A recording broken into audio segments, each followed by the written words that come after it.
I never imagined my life would spiral into chaos.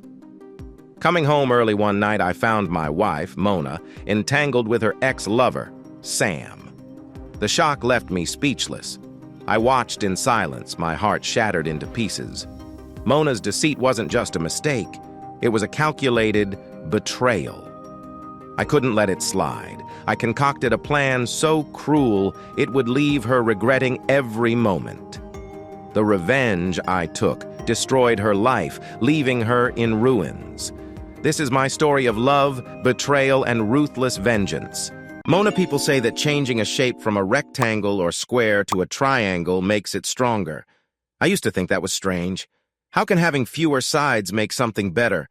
But now that I'm older, they say I should be wiser. I'm not sure if that's true. Age might not have given me wisdom, but it has made me stronger. Tonight, for the first time, I had the strength to say no to something tempting. I said no to a man who almost ruined my life. I looked him in the eyes and turned him down.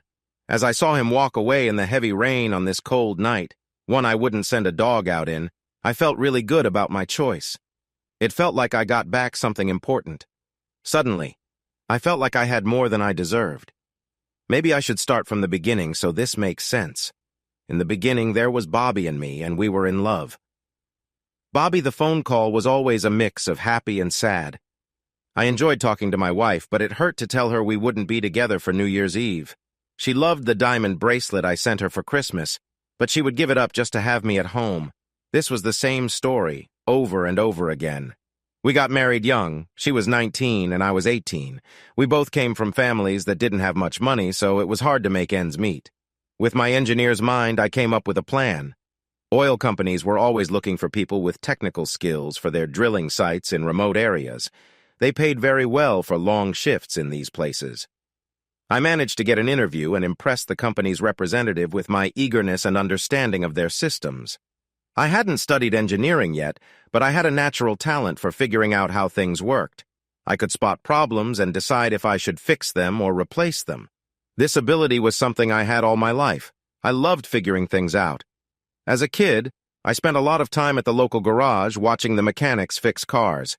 I helped them with tools and asked lots of questions. When I turned 13, I started answering their questions too. I began fixing things in the neighborhood, not for money, but just to learn how to do it. On my 18th birthday, my aunt and uncle, who took me in after my parents passed away, took me out to eat. We didn't go to a fancy restaurant. We went to a little diner in town. The place wasn't special, and the food wasn't great, but the waitress made a mark on me that I would never forget. It seemed like she felt the same way because at the end of the night she gave me a napkin. I wiped my mouth with it and was about to toss it in the trash when my uncle, who was much wiser than I, told me to keep it. "Look at the napkin, Bobby," he said with a grin. "Why should I?" I asked. "It's just a piece of paper." "It's not just the napkin," he replied with a teasing smile. "It's what's written on it." "What's written on it?" I wondered. He looked upward and I realized I almost missed something important. I opened the napkin and saw her phone number. I must have looked shocked and happy because when I glanced at her at another table, she smiled just as wide. I called her the next morning and we've stayed close ever since. "Mona, I love you so much," I said into the phone. "I wish I could be with you right now, but this is only for a little while." "It's awful here alone," she replied. I could almost feel her sadness through the phone, even with all the miles between us. The deal I made with the oil company was pretty standard. I worked one semester and took classes the next. They covered all my costs and school fees. It wasn't perfect, but it was good. I would finish school without being buried in debt and have a good job lined up right after I graduated. That was important. I had heard too many stories of guys who paid a lot for college only to find they couldn't get a job in their field or sometimes any job at all. The tough part of the deal was that it would take me longer to finish my degree. Also, being away from Mona felt like it would break me. But one day, I dreamed we would leave our small apartment for a beautiful house filled with love, nice things, and a couple of wonderful kids. I knew that anything I had to do to get us there would be worth it. "Mona, it's hard for me too," I said. "I wish I could be with you. But keep your eyes on the future. One day this will all just be a memory." I hung up the phone, determined to make those words come true. Just then, my boss, Tom Dunn, said, "Bobby, we're leaving." I looked at him, confused. "A big storm is coming. It's going to bring really low temperatures and a lot of snow and ice. This temporary pumping station won't make it," he warned. "Why can't I stay?" I asked. "You can leave on one of the trucks if you want to wait a bit, but I'm taking one of the first helicopters out," he explained. "Don't worry, we'll still get paid for the whole time we're here. We just get home a few weeks earlier. I know you'll be in school from January to May, but I've already made plans for you to join my team for the summer," Tom said. "What will happen to the base?" I asked. "They'll take out as much oil as they can," he replied. "In just one day, they can pull out enough oil to cover the costs of the whole place. We've kept it going for months, Bobby. The company has made a lot more money than they spent on it. People from nearby towns will take the pipes, building materials, and anything else we leave behind. It's just the way things go, like in The Lion King. I'm staying," I declared. He stared at me like I was out of my mind. "Why?" he questioned. "Wouldn't it be better to save this place instead of building a new one next season?" I asked. "Bobby, once the pipes freeze, there's no point in staying. It's easier to start fresh with new pipes that won't leak and avoid any problems," he explained. "I think I'll wait for one of the trucks," I said. It took me a couple of hours and several phone calls to get what I needed. One call was unexpected. It was Tom's boss. "Bobby, what are you doing?" he asked. "You should be leaving, not ordering chemicals for something strange." I quickly shared my idea with him. By the end of the call, he was unsure but told me to go ahead and try it. My plan was to cover the exposed pipes with a thick foam-like material I learned about in school. This would protect the pipes from the storm and could be taken off when spring arrived. At the same time, we would pump out all the oil and circulate a cheap antifreeze solution through the pipes. The pumps would also heat the solution to keep the pipes safe. 3 days later, my life changed. I was flown to the oil company's main office in Texas. They changed my whole deal. From then on, I would go to school full-time. The old company would pay for everything. Once I had my degree, I would start a well-paying job as one of their engineers. My spending limit increased 4 times, and I could buy the house Mona and I always wanted. It would happen much sooner than we expected. I could hardly wait to surprise her. My flight would land just before 11 on New Year's Eve. She would be so surprised. "Mona, I wish I could be there with you," Bobby said over the phone. After he hung up, I slammed the phone down. Tears streamed down my face. "It's not worth it," I said. "Well, I'm glad he's not here with us," Sam said. "Bobby doesn't really get what's going on with us. He isn't adventurous enough to join in." "I have 2 things to say," I replied, my teeth clenched. "First, Bobby is way smarter than both of us combined. You saying he isn't smart just makes you look foolish. You're not the one in college on an engineering scholarship, right? Maybe Bobby isn't as clever in some ways, but he is definitely smarter than you. Second, there is no real connection between us. What we have is just for now. I'm using you, just like you're using me. The only reason you're here instead of a pet is that training a dog takes time, and I don't like cats. You're here only because I'm lonely and need some company. Bobby isn't available to me, just like your girlfriend, whatever her name is, isn't available to you. Once he gets back, I won't even look at you. Until he leaves again," he sneered. "And if you keep acting like this, I might find someone else while Dana is away at school. Don't get it mixed up. I don't care about you more than you care about me. You're just a way to pass the time. We broke up for a reason, remember?" "Trust me," I said. "I remember. We broke up because you couldn't stay faithful. It took me some time to see that we could never have a serious relationship." "So why am I here now?" he asked. "I hurt you and moved on, but it's me you called when you needed someone around while your boyfriend is away." "I guess I wanted to see how strong I was," I said. "I wanted to see if I could keep my feelings in check and not get attached to you. I think I'm stronger now. You don't mean anything to me anymore." "Oh, I meant something to you," he chuckled. "I did last night. But don't get too excited. You don't mean much to me either. Dana will be a rich doctor and I'll be a well-supported husband. Once she finishes school, we'll have a family, and my future will be set." "So you don't love her either?" I asked, surprised. He looked at me like I was silly. Then he touched me in a way that made me feel a mix of confusion and warmth. I felt a reaction in my body that I didn't plan on. "I'm sorry, Bobby," I thought. but I found it hard to resist the loneliness. For the next hour, he used my body however he wanted. He made me feel good in a physical way. Honestly, he was better than Bobby in that part. The difference between them was decreasing quickly. Bobby was getting better too, but Sam was my first. He had shown me how to enjoy being close to someone. He knew what I liked better than anyone because he taught me. Sam was more experienced than Bobby would ever be, but he didn't have my heart. That belonged to Bobby entirely. So while Sam might know how to move me, he could only move my body. Bobby really touched my heart. In a contest like that, Sam wouldn't stand a chance. "Hey, I have a fun idea," he said with a grin as we lay in my bed trying to catch our breath after everything. "Is Bobby going to call you on New Year's Eve?" he asked. "Of course," I replied. "Probably just before midnight, right?" he continued. "Probably," I said. "Why do you ask?" "He's almost as boring as Dana," he joked. "At least Dana wants us to talk on the phone, but she picked the exact same time. I think we should go along with them, but while they're daydreaming about us, we'll be having our own fun. It'll be kind of like a mix of real and online. We'll have virtual fun with our partners while enjoying each other." "I don't know," I said. "It feels wrong." "How can it be wrong?" he asked. "Is it any more wrong than what we just did?" "Fine," I said. "I don't want to be alone on New Year's Eve, and I can't go out partying while Bobby is working hard." Over the next few days, I thought a lot about it. I visited my family and really looked at my parents for the first time. I saw that even after all the years together, there was still something special between them. They weren't always hugging, but there was a strong connection. It was clear to anyone that they were meant for each other. I asked my mother about it, and she smiled. "It's love, sweetie," she said. "Your father and I have been together for so long that we've become part of each other. Even after the excitement fades, we can't imagine being apart. We still share loving moments, and we kiss. We do all the things you and Bobby do. We just aren't desperate anymore. We know that we are here for each other no matter what. We can argue or fight, and we still know we'll stay together. Only death would separate us, and even then not for long." Just thinking about what she said brought tears to my eyes. "Honey, you and Bobby will get there," she said.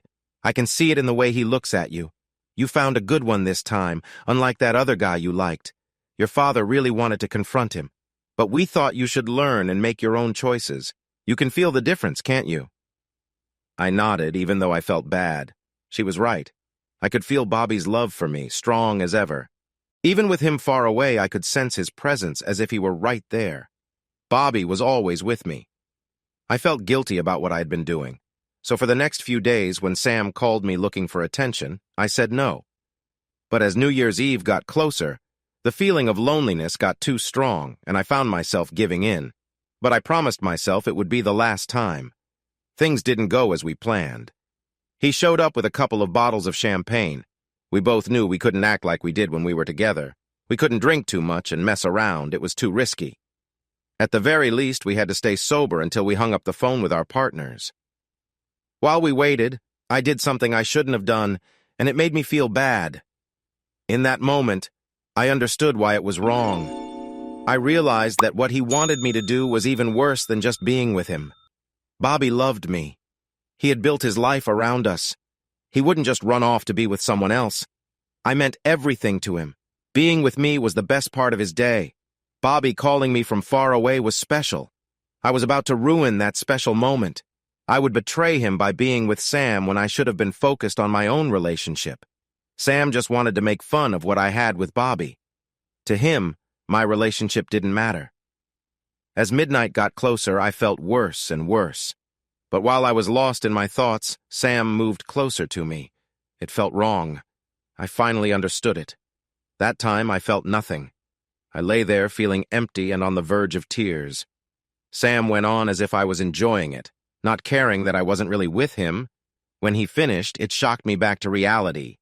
"You forgot the condom! I don't want to catch anything from the girls you sleep with," I yelled at him. He just laughed. "You all say the same thing," he replied. That's when I realized he saw me as just another girl he could use. The TV was on behind us.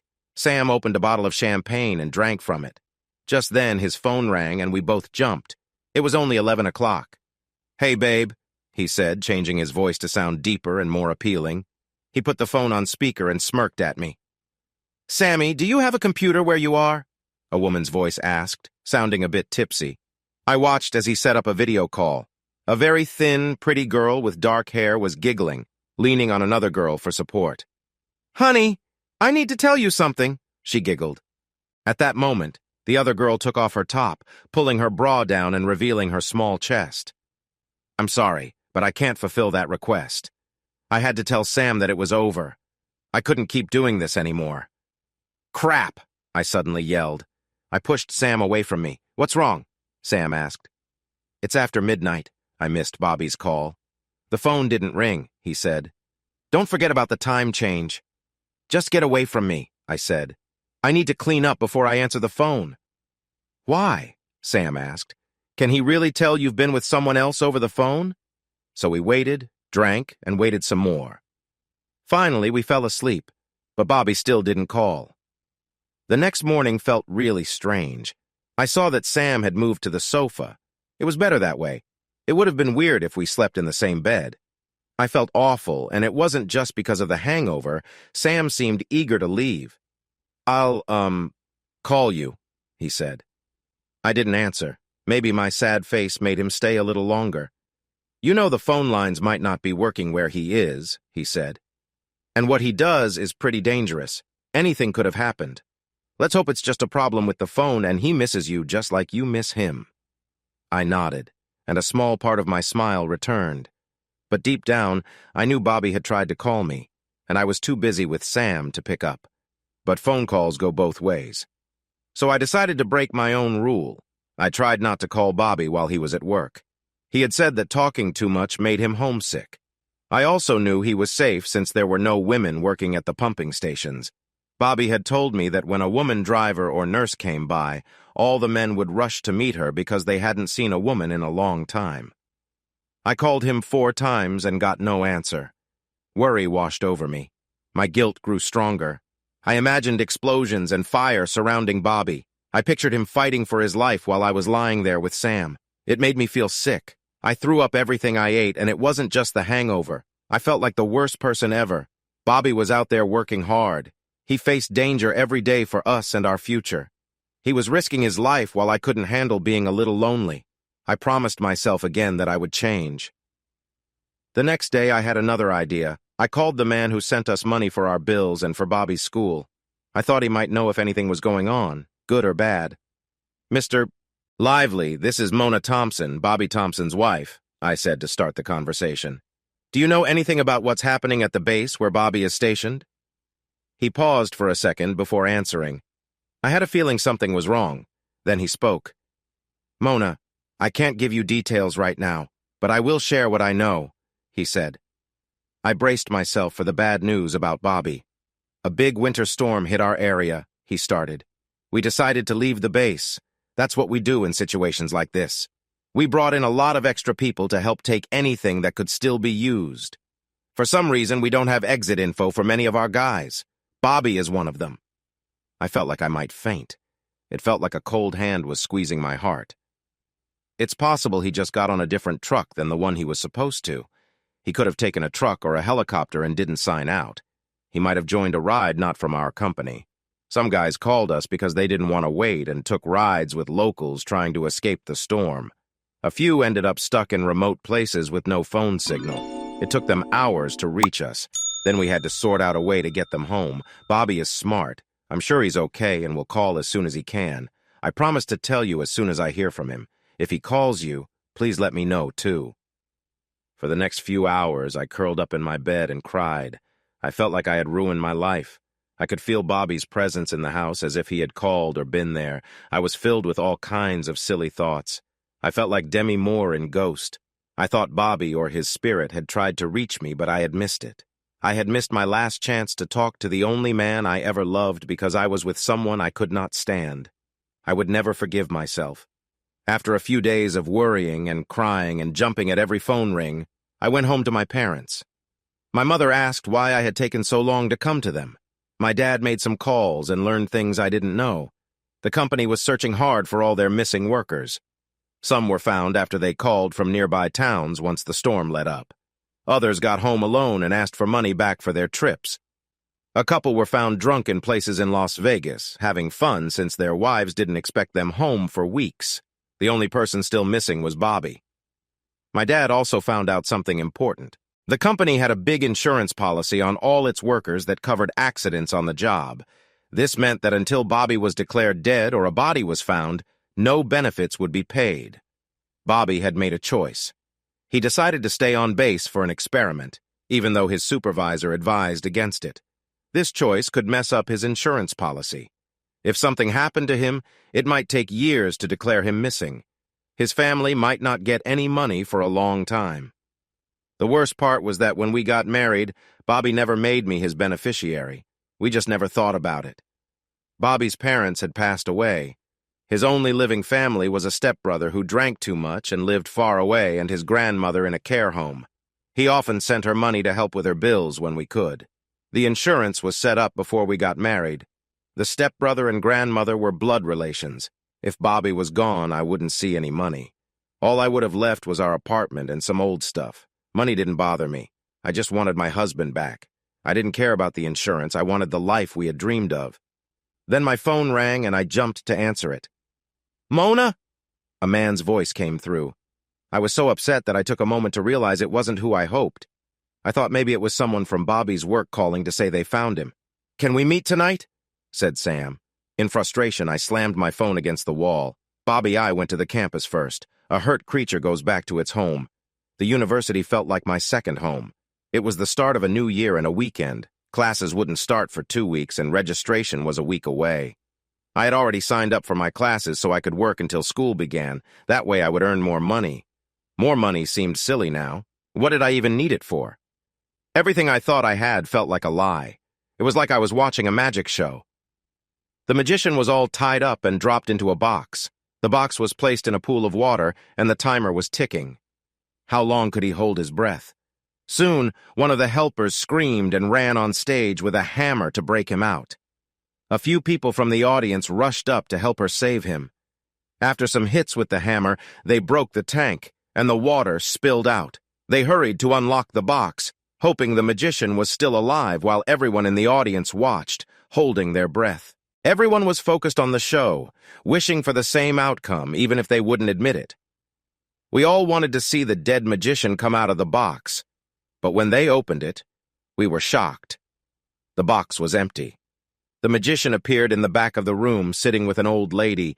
He was even holding her dog. He looked perfectly fine, not a bit wet or dead. The crowd cheered loudly because we were all entertained, but inside we all had the same dark thought. We wanted to see him fail. The child in me wants to believe in magic. The child in me thinks things like that are real. He believes in wonder and enjoys new experiences. But the adult in me looks at everything like the engineer I am becoming. I see the magician sitting there happy and dry. I look at the water. I examine the tank and the box. I notice how the box is angled on the stage. All of this leads me to one thought. It was just a trick. It was done skillfully to fool the crowd that wanted to see a show. We all wanted to believe, but the truth is that magician never really went into that tank. When I got home, I wanted to surprise my wife. I hoped for magic and love. I imagined her rushing to me and hugging me. I wanted to give her a diamond necklace I bought for her and share how we could afford it. Then I could tell her about my new job and making more money and how we could start looking for our own house before I graduated. But I was tricked again. The magician's trick was for fun, but my wife's betrayal hurt deeply. The moment I stood there and saw a man I didn't know with her changed everything for me. I realized that, like the magician, she had never been with me. I had been fooled again. If she had ever truly cared for me, she wouldn't have done this. For a moment, I thought about how long this had been going on, but I quickly pushed that thought away. It didn't matter how long she had been misleading me. Anger rushed through me, and I thought of going inside to confront her and the man. I could see many possible outcomes, and none were good. I could rush in and fight the man. If I did, I might end up in jail or even hurt. I could ask Mona why she did this to us, but she might just brush it off and say we could fix things. Or they might laugh at me together. Or maybe she would just tell me that being apart had made her feelings change. She would say she was sorry but didn't want to be with me anymore. Suddenly, I understood that none of this really mattered. I needed to move forward in my life. Fighting or arguing wouldn't make me feel any better. I often said that Mona was my whole life, but the truth was she was just a very important part of it. Like all things, when one part stops working, the other parts have to work harder until the broken part is fixed or until it breaks everything down completely. I decided to focus on the other parts of my life. I had a meeting on Monday to talk about money and where I was going to live. I just needed to get through the weekend. I ended up staying at a friend's dorm from one of my classes. He was a bit nerdy, so he was still there over New Year's weekend. I ate so much pizza and played so many video games that I got tired of both, but I made a friend for life. On Monday, the first thing I did was go see Malcolm Lively. Malcolm was Tom's boss, and he was the one handling all the details of my new deal with the company. He was the one who hired me, and like Tom, he was a mentor for me. I told him everything that happened, and he asked what I wanted to do. I thought long and hard about it and told him that I needed more time. I said I needed a new place to live and maybe a car would be nice. "Bobby, what do you want to do about your wife?" he asked. "Do you want a divorce?" "I don't know what I want," I replied. "Maybe I'm being a coward. I just can't face her right now." "So what do I say if she calls?" he asked. "I don't know," I said. "Just don't say anything." And that was how things went. For the next few months, I didn't let myself dwell on Mona. Whenever I had free time, I focused on studying, working on projects, or helping other students. I did everything I could think of to keep my mind off her. I could have tried to spy on her, but I didn't want to see her with someone new. It would hurt too much. She could have found me just as easily since I was still going to the same school. It showed how hard she was trying to avoid me. All she would have needed to do was visit the engineering building. I was always cautious and looked around before I walked to class or came back. Most of the time, I parked in the lot behind the building and used the back door. It was much easier to have my own car. I bought a used Mustang from a dealer in town. Some friends from my automotive technology class worked on a car for their project, and I got to keep all the changes they made after they got their grade. Without the stress of paying for school, I felt much lighter. Not having to worry about making Mona happy took even more pressure off my life. I was free to learn and try new things. With fewer distractions, my grades got even better. I could focus sharply on everything I needed to do. I had chances to move on from Mona, just like she had moved on from me. But I couldn't make that choice yet. I still felt too hurt inside. By summer, I had completely moved past Mona. I was also free to take any internship offered by the company, which is how I ended up in West Virginia. When people think of West Virginia, they often think of coal mining. While that's true, there are many other interesting things about the state. The oil company I work for has many businesses there. The people in the area work really hard, and labor costs are lower compared to other places. The oil company used this to start making their own pipes and fittings in West Virginia. This gave me hands-on experience with how things are made, production lines, and machines that help with manufacturing, things I couldn't learn in class. I was there with about a dozen other interns from my company, some of whom were coming back for their second or third summer. After 2 days, I noticed that the intern schedule didn't work for me. The idea was to give us a taste of working in the plant. I talked to the plant manager and shared my own schedule with him. At first, he was not so sure, but he agreed to let me try it. I split my summer into 12 weeks, spending 1 week in each department of the plant. 3 days into my plan, the intern coordinator started to complain. I was missing most of the meetings and group sessions that the other interns attended. They also had a team project, and I hadn't signed up to help with it. This project was required, as it showed the skills we were learning, and was meant to be a gift for the company that was giving us this opportunity. The plant manager was about to step in to defend me, but I decided to handle it myself. The project involved making a plate with the company's logo, the year, and our class number on it. I looked at it and shook my head. I took the rough sketch from the intern coordinator and walked out of his office. 2 hours later, I knocked on his door and put the finished plate on his desk. He looked at me as if I was strange. "Who made this?" he asked, surprised.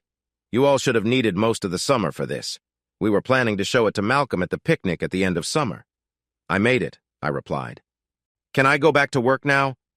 "I don't get any of this," he said. Just then, the plant manager walked in and talked to him. He explained that the interns were only working 4-hour shifts and going to meetings. He mentioned that I was working 10 hours a day, 6 days a week, just like the regular workers. He said the interns watched and sometimes shared ideas to solve a problem. Then they would check their ideas against what was done. In contrast, I was really working in the places I went to. I usually started with the basic jobs and tried every role. I often got the toughest jobs and spent most of my time with the real workers, not the interns. So the project that would have taken the interns most of the summer took me just a couple of hours because I could actually run and program most of the machines. That was the last issue I had with the intern program. A month in, I stopped wearing a shirt and tie or a business shirt. I started wearing work clothes like the other workers. It made sense since I usually ended the day covered in oil and dirt. By the middle of summer, it was clear I was different. When one of our production lines suddenly stopped working, almost everyone in the plant gathered to see what would happen. A few engineers got together to solve the issue, and I was called over to help. The other interns were told to stay back. While they watched, I joined the team that fixed it. I found out that some raw pieces had fallen into the conveyor and broken the gears. We shut down the conveyor, and a few of us used long bars and crowbars to pull the pieces out. Then we took apart that part of the conveyor. We checked the pieces that could be reused, those that could be fixed, and those that were too damaged to save. We thought that the production line would be down for about a day and a half to 2 days. Some of the skilled workers would get overtime to fix parts. Others with a strong work ethic would be kept to help clean up their areas or other parts of the plant. The rest would have 2 days off. Most of the workers didn't mind the break in the middle of summer. Most of the interns were happy to have 2 days off right before the midsummer break. It was a great time for me. I showed the plant manager some of the pieces we pulled out of the conveyor. "Do you notice anything about these?" I asked. He picked up each item and looked at them carefully for a few minutes. "Is it about size or weight?" he asked. "Neither," I answered. "It's random. If you check the lot numbers, these all come from different batches made over a long time. I think they fell off the conveyor belt at some point. When each one fell, the conveyor moved a bit slower. We made the conveyor faster to keep up with our production speed, but eventually the items piled up and the conveyor couldn't keep working. For months, we've been running the conveyor too fast just to stay on schedule. That would lead to higher energy costs, since a faster conveyor uses more electricity. I found a few spots where the items likely fell. If we add side rails or barriers in those areas, we can reduce the chances of this happening again." "Bobby, do that," he said. "But make it your second task. Right now, I need you to help the team get the plant running again. Every hour we lose costs us a lot of money." Everyone worked hard to get the plant back up and running. Once we finished, I shared my plan to prevent this issue in the future. I gave out my drawings for the rails and barriers for the conveyor system, and many people volunteered to help build and set them up. After the meeting, the intern program coordinator came over to me. "You know, this could be a good project for the interns," he said. "I thought about that," I replied. "But by the time their summer break is over, I'll have everything made, set up, and tested. I'll be working in a different part of the plant by then." "You're not taking the break?" he asked, surprised. "No one told me that." "Working here for the summer is a great chance," I said. "I can't waste 2 weeks doing nothing." "But you don't even get paid for it," he said as I walked away. Outside of work, my schedule was also strict. I usually had breakfast and lunch at the plant's cafeteria.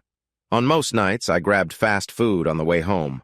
I lived in the same dorm as the other interns, but rarely saw them. I got along with most of them, but we were all doing different things. I even went in on Saturdays.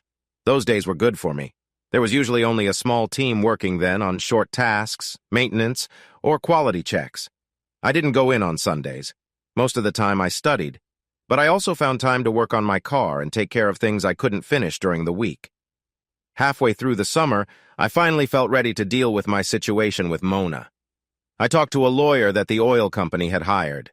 She was very kind and asked me to tell her everything that had happened.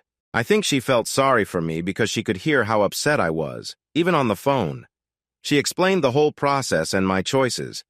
Since Mona and I had been married for less than 2 years and didn't own much, getting a divorce would be pretty simple. There would be no support for either of us. We would both just sign the papers and move on. But of course, things didn't go that smoothly. Mona began to make requests right away. She was angry and wanted to see me. She wouldn't agree to the divorce and wanted to go to counseling. There were things we needed to talk about, and she wanted answers to questions. She insisted on a meeting in person. She wanted to know where I had been and why I hadn't called her. My lawyer thought it would be a good idea for me to meet with Mona just once to clear things up. I told her I really couldn't do it. It had taken me 7 months to reach a point where I could even mention Mona without feeling sick. I didn't feel strong enough to face someone I had loved so much, who had hurt me so deeply. In the end, I decided to write Mona a letter. If she signed the divorce papers, she would get the letter. If not, the divorce would still happen. There's no law that says you have to stay married to someone.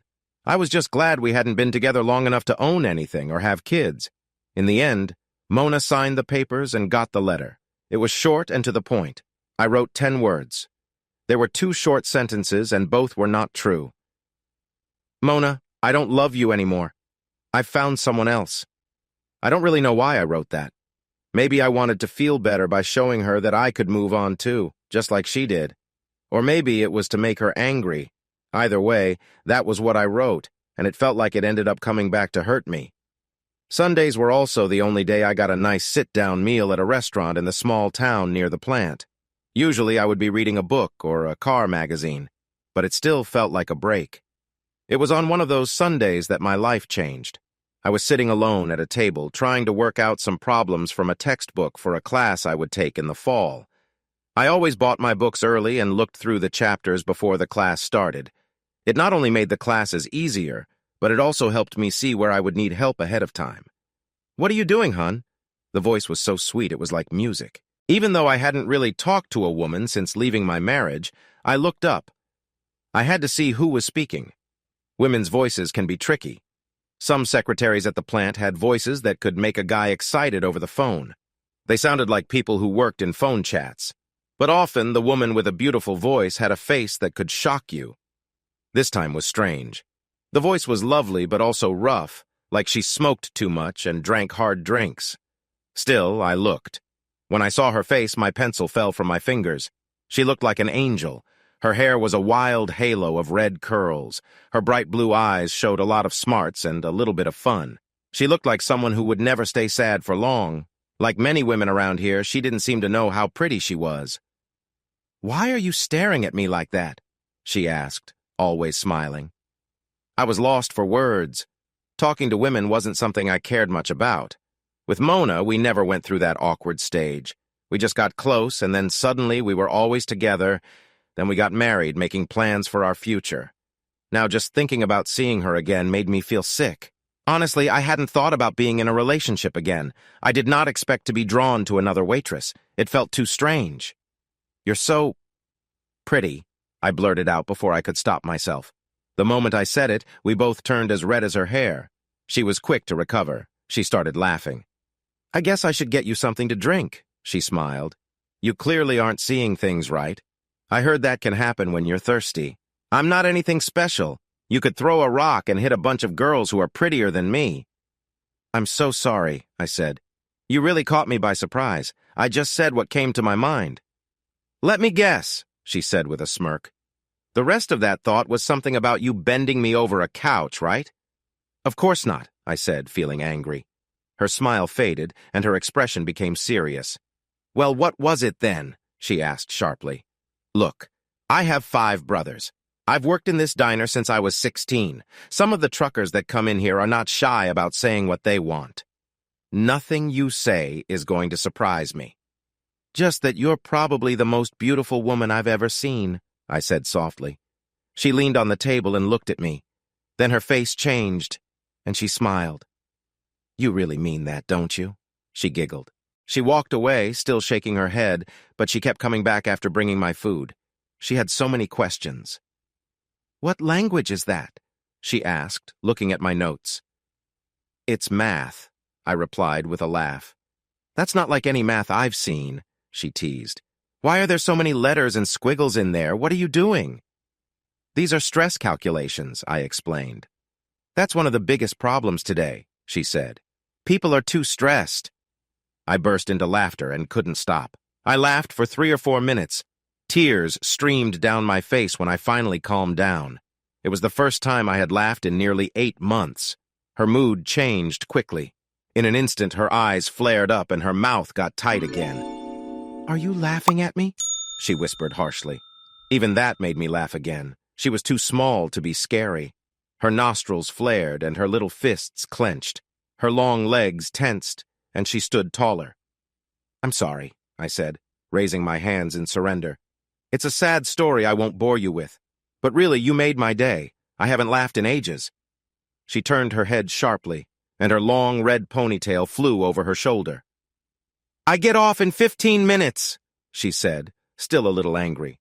"I'll want to hear your long story then, and if I don't believe it, you better run because my brothers will be mad at you for making me angry." I finished my meal and paid. I left her a good tip and headed to the door. "I need to change first," she said, grabbing my arm.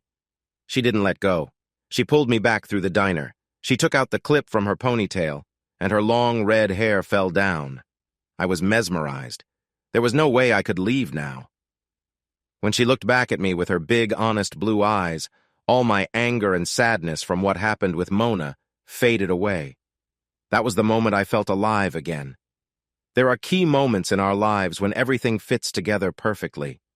It could be when you throw the winning pass, score a key basket, win a debate, or play the perfect song, but it's always that magic moment that changes your life forever. For me, it happened then. "Are you staring at me again?" she laughed. "Are you in enough trouble already?" "I guess it's worth the trouble," I said with a shrug.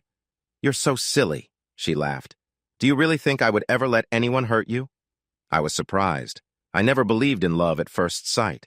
My chest felt tight and warm. Some people might say it was just my nerves acting up, or maybe heartburn from dinner.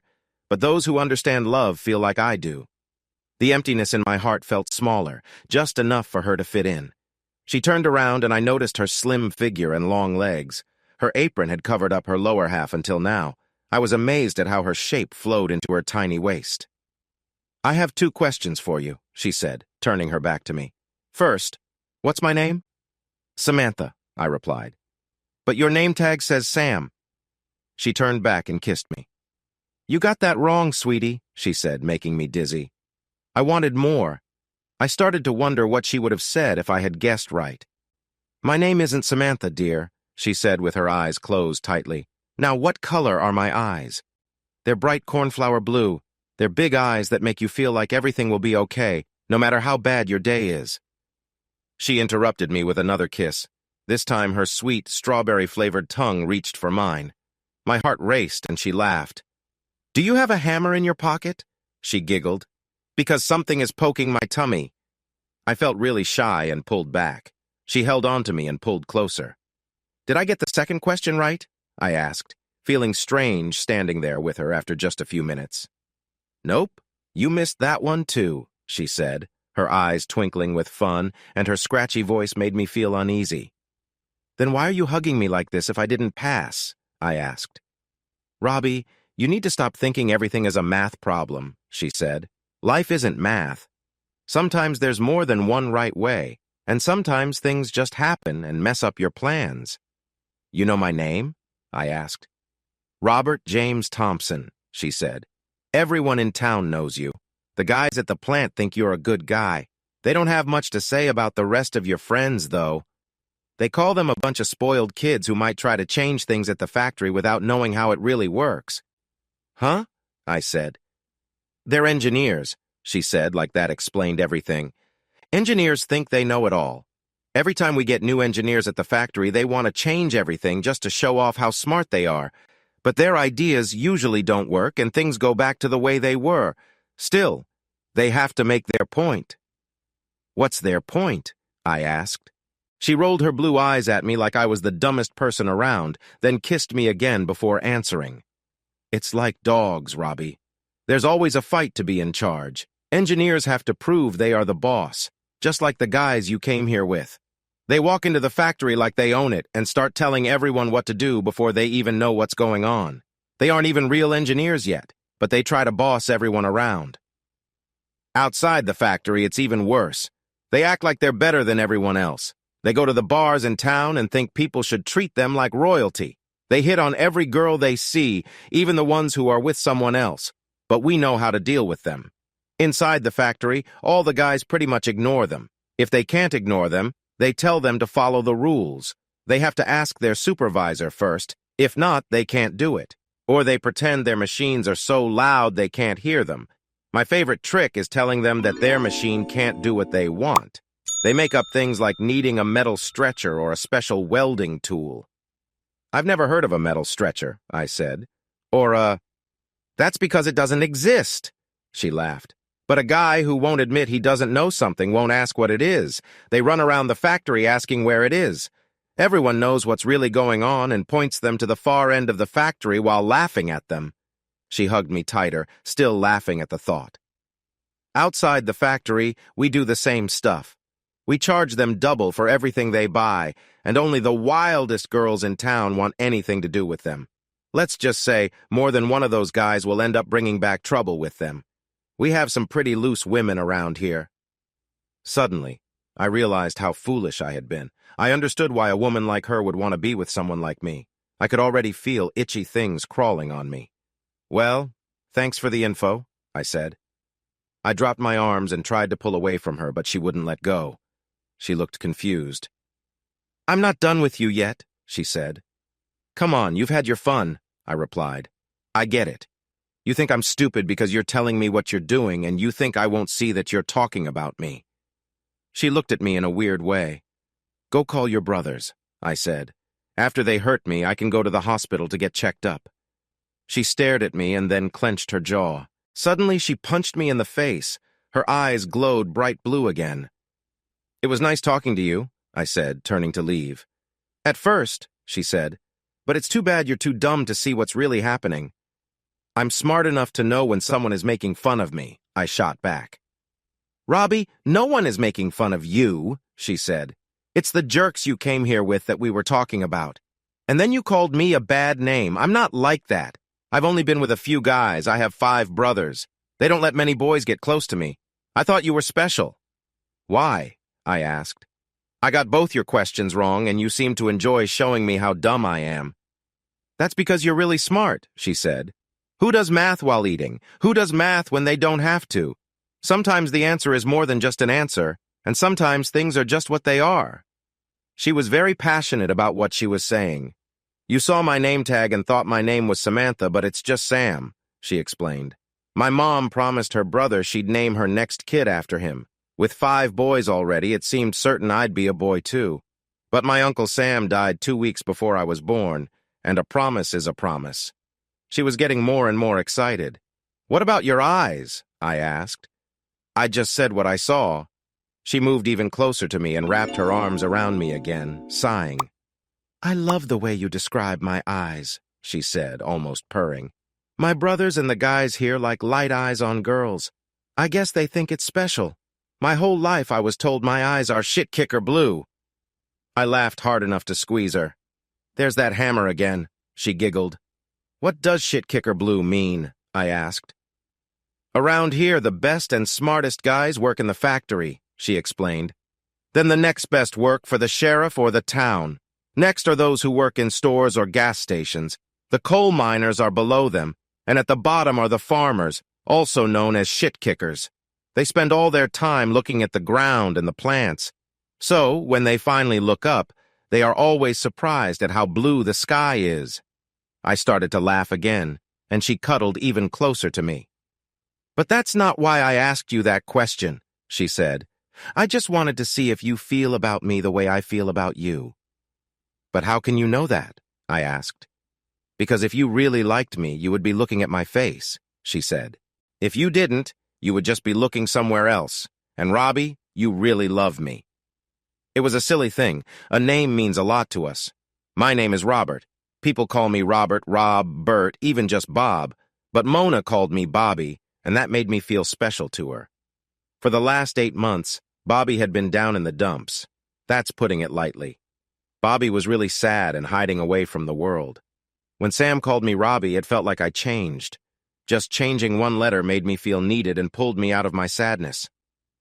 That night, we talked a lot. I shared stories about my life before I met her. It was surprising, but for the first time I could talk about Mona without feeling hurt. It was like my feelings for her were packed away, like my old Hot Wheels cars from when I was a child. As a kid, they were everything to me. But now I want real things. So, you only had one girlfriend your whole life and she did that to you? She smiled. I just nodded. That's what you deserve, she smiled. You should have waited for me. My raised eyebrow made her laugh. What? She laughed. Well, shouldn't you have waited for me too? I asked. What about all your boyfriends? I'm 20 years old, she said. I've only been on 5 dates in my life, 1 date each with 5 different guys. That includes tonight with you. This was a date? I asked. We were lying in the soft grass under the summer sky. What did you think it was? She asked. Maybe you just haven't gone out much. I turned over and gave her a kiss, and she started to purr again. I gently rubbed her sides, and she sighed happily. I moved on top of her, and she wrapped her long legs around me. Robbie, are you sure you want to do this? She asked. Yes, very much, I said. Okay, she smiled. I feel the same, I'm sure. She started to unbutton her shirt, but I was curious about how she sounded. Were you not sure before? I asked. Many thoughts ran through my mind. I pictured big men forcing her and imagined cave-like guys taking her away by her long red hair. She stopped unbuttoning and looked at me with sparkly eyes. They seemed to glow in the darkness. What other times? She asked. We both sat up and looked at each other. You said you had a few guys, I said. Yeah, a few, she said, holding up her hand. Her 4 fingers came together, touching her thumb to make an O shape. Sam, that's a 0, I said. Wow, you are good at math, she replied with a smile. But a handful means 4 or 5, I explained. I told you I'm not like that, she said. Do you know what I really mean? Sam, just to be clear, I said. What does that mean around here? The same thing it means everywhere, she said, sounding upset. A woman who sleeps with a guy she isn't married to. You have some wild ideas in the city. That's why I asked if you were sure. If we go through with this, we'll be together forever. I doubt you would, but if you tried to leave me, my brothers would find you and— Her words stopped when I kissed her. Mona, my life felt a bit out of control ever since Bobby left for work. I knew he had to go for our future. We talked about it for weeks, and I thought it would be okay. I understood it wouldn't be easy for either of us. I knew he would be working hard in tough and cold places, and it would be harder on him. I also knew he would miss me as much as I missed him. But when it really happened, I just couldn't take it. What can I say? I'm only human. I make mistakes. Maybe I just love Bobby too much to be away from him. Maybe I'm weak and gave in to the loneliness more than I expected. What I did had nothing to do with my love for Bobby. It was just me being human and needing to feel close to someone. Bobby was never meant to find out, and to this day, he still doesn't know. But now I want him back. I need to show him I'm not mad at him, and I understand why he did what he did. I truly believe Bobby left because he was human, too. I spent weeks crying, thinking he was gone forever, only to get divorce papers from him through a pushy lawyer. I didn't want to sign them. I needed to talk to Bobby. There was so much I wanted to say to him. The lawyer told me Bobby was going through a lot, and if I didn't sign the papers, it would only make him mad at me. I was sure I could fix things between us if I just had the chance. The lawyer in his expensive suit told me that Bobby didn't need my signature. The only thing that would change was how much time it took. We didn't have much anyway, and Bobby had given everything to me. Instead of getting half of nothing, I had all of nothing. In the end, he offered me a letter from Bobby if I signed the papers. Feeling like I had no better options, I agreed. I signed the papers to make Bobby happy. The lawyer had already told me that even if I didn't sign, Bobby would still get his divorce. It would just take an extra 6 months or so.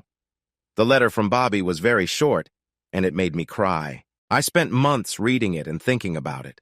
Bobby said he found someone else and that he didn't love me anymore. I knew that wasn't true. Bobby felt guilty. I felt guilty too. I think he had a hard time admitting that he had been lonely and spent time with another woman but couldn't tell me.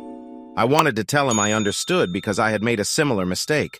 My guilt was even worse than his. I had let that guy Sam get me pregnant. When Bobby came back, I believed that if we could talk face to face, we could make things right. Sure, there would be anger and shouting, but we had both messed up. It might take some time, but I was sure we could get back together. We belonged together. As the summer went on and my belly grew, my life got even harder. I needed to find a job to keep the apartment. I thought about moving back in with my parents, but I loved that tiny place. Plus, I hoped Bobby would come looking for me when he was ready to come home. As the months passed, I started seeing Sam again.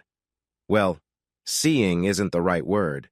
I was so lonely that I said yes every time he wanted to come over. This time was worse. I couldn't even enjoy being with him. They say pregnant women want to be intimate a lot, but that wasn't me. I just did it to fight the loneliness. Right before I had my son, I ran into one of Bobby's classmates. I asked him if he had seen Bobby. "I spent half the summer in West Virginia with him," he said. "He's not happy, but he doesn't realize it." "What about his new girlfriend?" I asked. He looked at me in surprise. "What girlfriend?" he said. "Listen, I'll be honest. You and Bobby breaking up hurt him a lot. People partied, but Bobby didn't join in. He worked 6 days a week and studied on Sundays. I never saw him talk to any girls. I had to leave during the summer break because I got sick, but trust me, when I left, he was still thinking about you." That made me even more confused and guilty about what I had done. Then everything fell apart. Sam lost his job and got kicked out of his apartment. He moved in with me. He said I had no choice. I couldn't put the man who helped me with my loneliness on the street. My parents helped me for a while after I had Joey. Sam gave me part of his unemployment checks until I could return to my job at McDonald's. Weeks turned into months, and months slowly became years. Over time, I became a bitter woman. My life felt terrible. I hated my job, and I worried there was something wrong with my child. I ate unhealthy foods and started to look more like my mom than myself. For some reason, Sam and I still lived together, but it felt sad. We didn't even share anything anymore. He wasn't a good father, and he was an even worse roommate. Once he lost his job, he didn't help pay for anything. He didn't do much, but having him around felt better than being alone. I didn't even mind when he went out every night to see other women. The only thing I had left was my dream of what my life should have been. I still thought about Bobby sometimes and the future we had hoped for. I often wondered what had happened to the only man I ever loved. I didn't have much time to think because my life was busy. I worked over 60 hours a week. I usually worked 12 hours a day from 6 a.m. to 6 p.m. and then shorter shifts on Saturday and Sunday. What I hated the most was being away from Joey. I didn't like leaving my young son with Sam, but I had no choice. Most days, as soon as I got home, Sam left again. By the time he came back, it was often early the next morning. Our fights grew worse over the years. With Joey starting school, I began to wonder why I needed Sam. He acted like he was the one making sacrifices for us. "If you want a sacrifice, try getting a job and earning some money," I yelled at him one evening. I didn't see him for 3 days, and without any plans for childcare, I ended up missing 2 days of work. That hurt us a lot. On one hand, we were hardly making ends meet. On the other, I felt lucky. Things were not going well at work while I was gone, which scared me. I was very afraid my boss would see they could run the restaurant without me and cut my hours. When Sam came back, I was so happy to see him that I didn't say anything. It took over a week before I felt ready to talk about it. "We need each other," he said. "Maybe I'm not bringing in money, but I save you a lot more than the beer money you give me. Think about how hard things would be if I was gone for a week. Watching your kid isn't as easy as you think." I had looked into daycare options nearby, but both regular daycare and in-home care would cost nearly half of my paycheck. I felt stuck. As time went on, it seemed more likely that Sam might just leave us one day. I started to drink when I got home in the evenings. What began as just one drink to help me relax after Joey went to sleep soon became a regular habit. Lately, I had been drinking a lot to fall asleep. I kept dreaming the same dream. I dreamed that Bobby would come back, and we would be together again. He would look at Joey and see how much they looked alike. Then he would get upset with Sam and move us into a nice house, just like we always wanted. After a few weeks, he would tell me he didn't want me to work hard every day at McDonald's anymore. Most importantly, he would be there with me every night in our bed. That was my dream. There were nights when I could drink enough to make it feel real. Joey was 6 years old when everything changed, and he brought some light into my dull life. One Saturday, I was working like usual. Sam was very sick with the flu. I did something I didn't like but had done a few times before. I brought Joey to work with me. For most of the morning, he sat quietly in a booth next to the counter, coloring and looking at his books. Around 11 o'clock, I got a phone call that made me really angry. Someone had made a party reservation without telling me. Sometimes we had people book a section of the restaurant for their kids' parties, but I didn't know anything about it. I checked the reservation book and saw the party listed, but no one had written it on our calendar. As soon as I saw the handwriting, I recognized it. I asked the woman on the phone if she knew who made the reservation. He said his name was Alvin, she replied. I got even more angry, but there was not much I could do. Alvin was the owner's nephew. I called him at home and reminded him about the party. "Mona, I can't do it," he whined. "I have things to do today. Can't you handle it for me?" "No, Alvin, I can't," I said firmly. "Sam is sick at home, and I brought Joey to work with me. You booked the party, so you need to work it." 10 minutes later, I got another call. It was my boss. "Mona, I just spoke with Alvin. He told me what was going on, and I had to make a tough choice. I know Alvin is my nephew, but he's been using that for too long. I backed you up and told him that if he booked the party and didn't let anyone know or ask for help, he had to do it." I felt really happy. My boss had my back. "Unfortunately," he continued, "you know how it is with young workers. They don't have the same work ethic that we do." I thought, but I'm only 28. "Alvin has some kind of video game event today, and it seems it's more important than his job," he said. "He's going to stand in line outside Best Buy in Madison Heights, waiting for the new game to go on sale in a couple of days. He can't miss that, so he quit." That's when I realized I was in trouble. Alvin would likely come back to work in a week or two. If he took over the restaurant from his uncle, he would fire me right away. I knew what was about to happen next. "Mona, you need to stay and help with the party," he said gently. "I understand," I replied, feeling down. I really disliked working at kids' parties. Most of the parents who could pay for a space in a restaurant spoiled their children. A reserved party was not the same as a regular party. In a regular party, kids sat wherever they could find space, even next to older people. The parents only paid for the food, but at a reserved party, the parents rented a whole section of the restaurant just for them. This party seemed big. Our restaurant was older and had a play area with a ball pit and a big slide. There were games and many activities for kids. Of course, the party was set to start at 1 o'clock, just an hour after I was supposed to finish my shift. I hated that I had to make my son stay longer just so I could serve a bunch of spoiled kids. To make things worse, some workers had called in sick, so I couldn't get anyone to help with the party. I was all alone. She arrived around 12:15. The guy at the first register stopped talking when she walked in. I had my back to him, but his reaction made me turn around. She had just stepped out of her SUV and was walking towards the door. Both her arms were full of a big sheet cake. I hadn't seen her at first, but I heard Mark talking to a customer. "Welcome to Whoa!" he said, then jumped over the counter to open the door for her, leaving the customer confused. He rushed over to help her too. My first thought was not a friendly one. Looking at her long red hair and fancy clothes, I felt like she was one of those stuck-up people who thought they were better than everyone else. I tried to hide my dislike for her and act professional. She said, "Hi," and actually seemed sincere. She had managed to come to the restaurant early, which was great because I could prepare the cake and everything else before the guests arrived.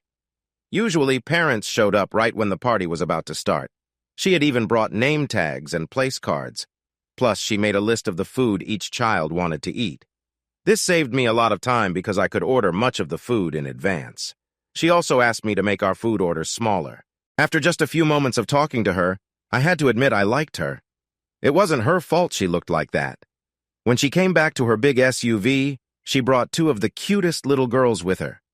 Seeing those girls made me feel like crying because they were so sweet. It was hard to believe that the woman in front of me had had not 1 but 2 children. She was still very thin, with long legs, a heart-shaped backside, and a fuller chest for her size. I was surprised when she told me she actually had 3 kids. The youngest was only 2 years old and too small to run around at a party for 5-year-olds. He didn't want to leave his dad. That really hit me hard for some reason. I just stared at her, wondering how she got her body to look so good after having kids. She was a few years younger than me, but looked much younger. Yeah, I know, she smiled. I'm like a baby machine. My husband keeps wanting more kids, and I keep having them. I think we're going to try for one more boy. My God, I said, that must be tough. She started laughing, and her laughter filled the whole restaurant just as the kids for her party began to arrive. It's wonderful, she said. I love my husband more than anything. I always wanted a big family. I grew up in a small house with 5 brothers. We only had 1 bathroom and 2 bedrooms. Even after my parents passed away, there never seemed to be enough space. She smiled. Now my house is probably 3 times as big, but it still feels crowded. The big difference is there is a lot more love in it. It's so full of love that it feels like it could burst. Every time we try to sit down, there's a little girl hugging us and sitting between us, she smiled. Especially Bobby. That 2-year-old already has her daddy wrapped around her finger. As the party went on, it became clear that her daughter was very popular. There were already at least 50 kids there. At first, I thought the big cake would be so large she could take some home, but I began to worry there might not be enough. Kids were everywhere. The play area was packed, and I barely had time to do anything. I looked around the restaurant for someone who wasn't busy to help put drinks on the tables. I wanted someone to watch the play area, too, because the kids were small and needed supervision. That's when she surprised me. She looked around in a way only a mother could. She pulled out her phone and called someone. Holly, I need you in here, she said. Please bring the other cake, she said. The black paint on her Escalade sparkled as a chubby teenage girl stepped out carrying a smaller cake. She walked into the restaurant.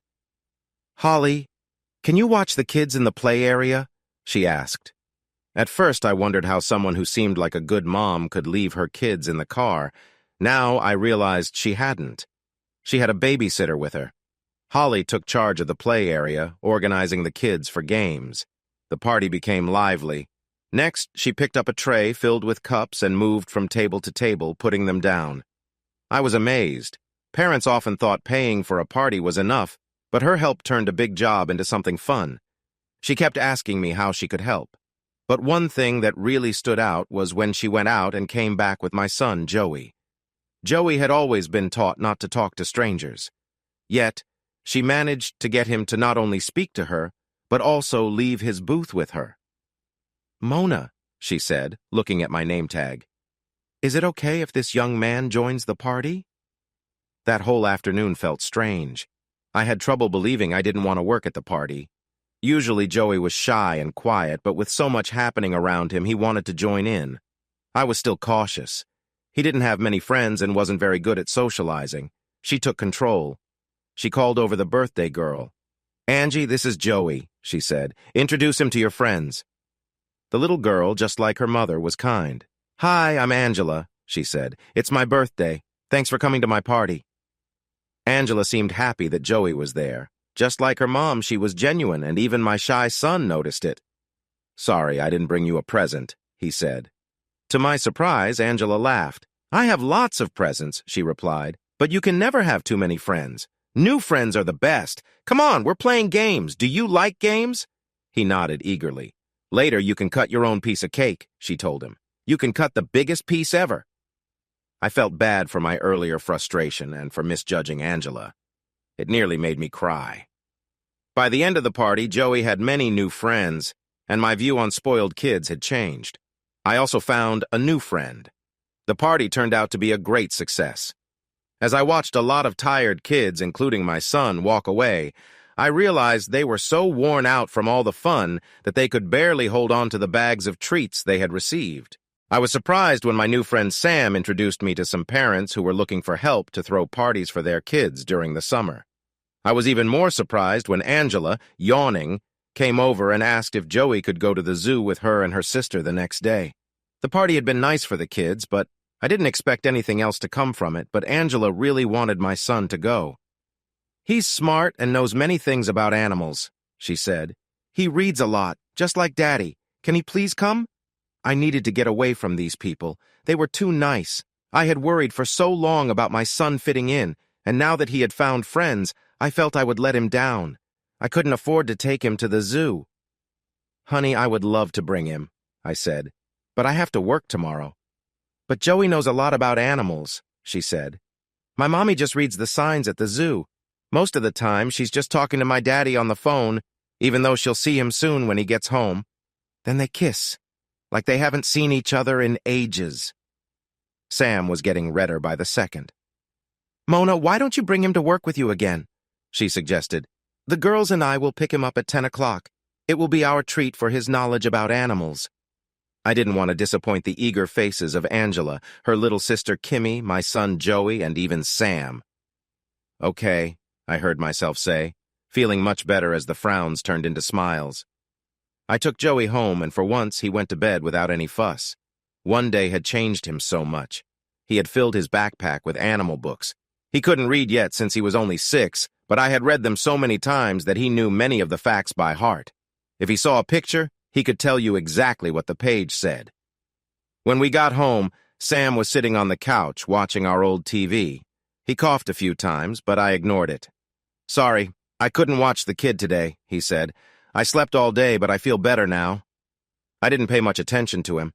I was busy thinking about my new friend. Sam was a strange name for a woman, especially since it wasn't a nickname. That night, for the first time in a long time, I didn't feel like I needed a drink after work. I even turned Sam down when he offered to get me one. My Sam. That was a big joke.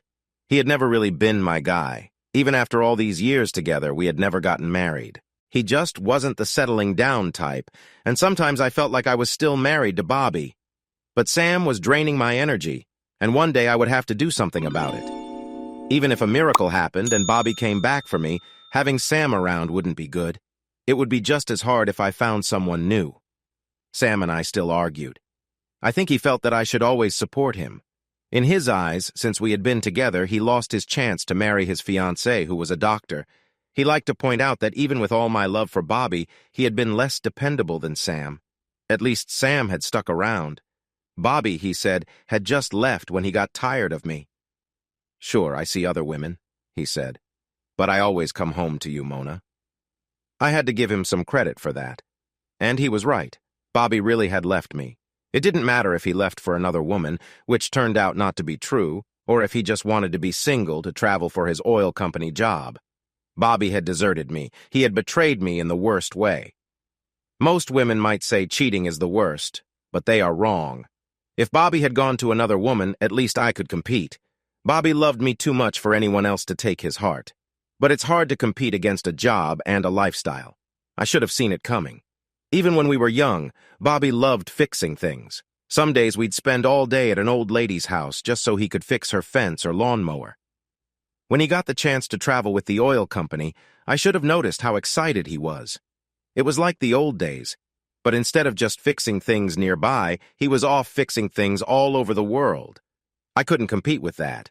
No woman could. It was just too huge. But just like when we were younger, after everything was done or Bobby got tired, he always reached for me when it was time to relax. And that's what I hoped would happen again. Sooner or later, Bobby would want a home and a family. When that time came, we would talk. When Bobby's friend told me that Bobby had lied about another woman, I felt a wave of relief. I knew Bobby well enough to understand why he lied. He was trying to annoy me, but that made everything I had done seem even worse. Sometimes I almost wished he had found someone else. If we had both done the same thing, it would have made it easier for us to get back together. But I knew in my heart that I would see Bobby again. Honestly, Sunday started out pretty boring. It was the same routine as always. We sold breakfast until 11, then switched to lunch. We still had breakfast items for the rest of the day, but since we needed the grill for burgers and fries, anyone ordering breakfast had to wait. Most of the time, I was thinking about Joey. It was hard to believe that this was his first time away from me, except for when he stayed home while I was at work. Even when I took him to see his grandparents, I was with him. One thing I forgot to check was what time they would be back from the zoo. When I finished work at noon, I still hadn't heard from them, so I called Sam. "Sam, are you guys okay?" I asked. "Hey, I didn't hear a dial tone. Were you already on the phone?" Maybe," she replied.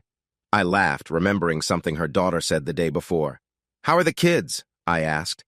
"I'm sitting at a table while they're watching the seals. Your son is so adorable," she said. At each exhibit, Joey pulls out a book and shares animal facts. A lot of the other parents are listening to him.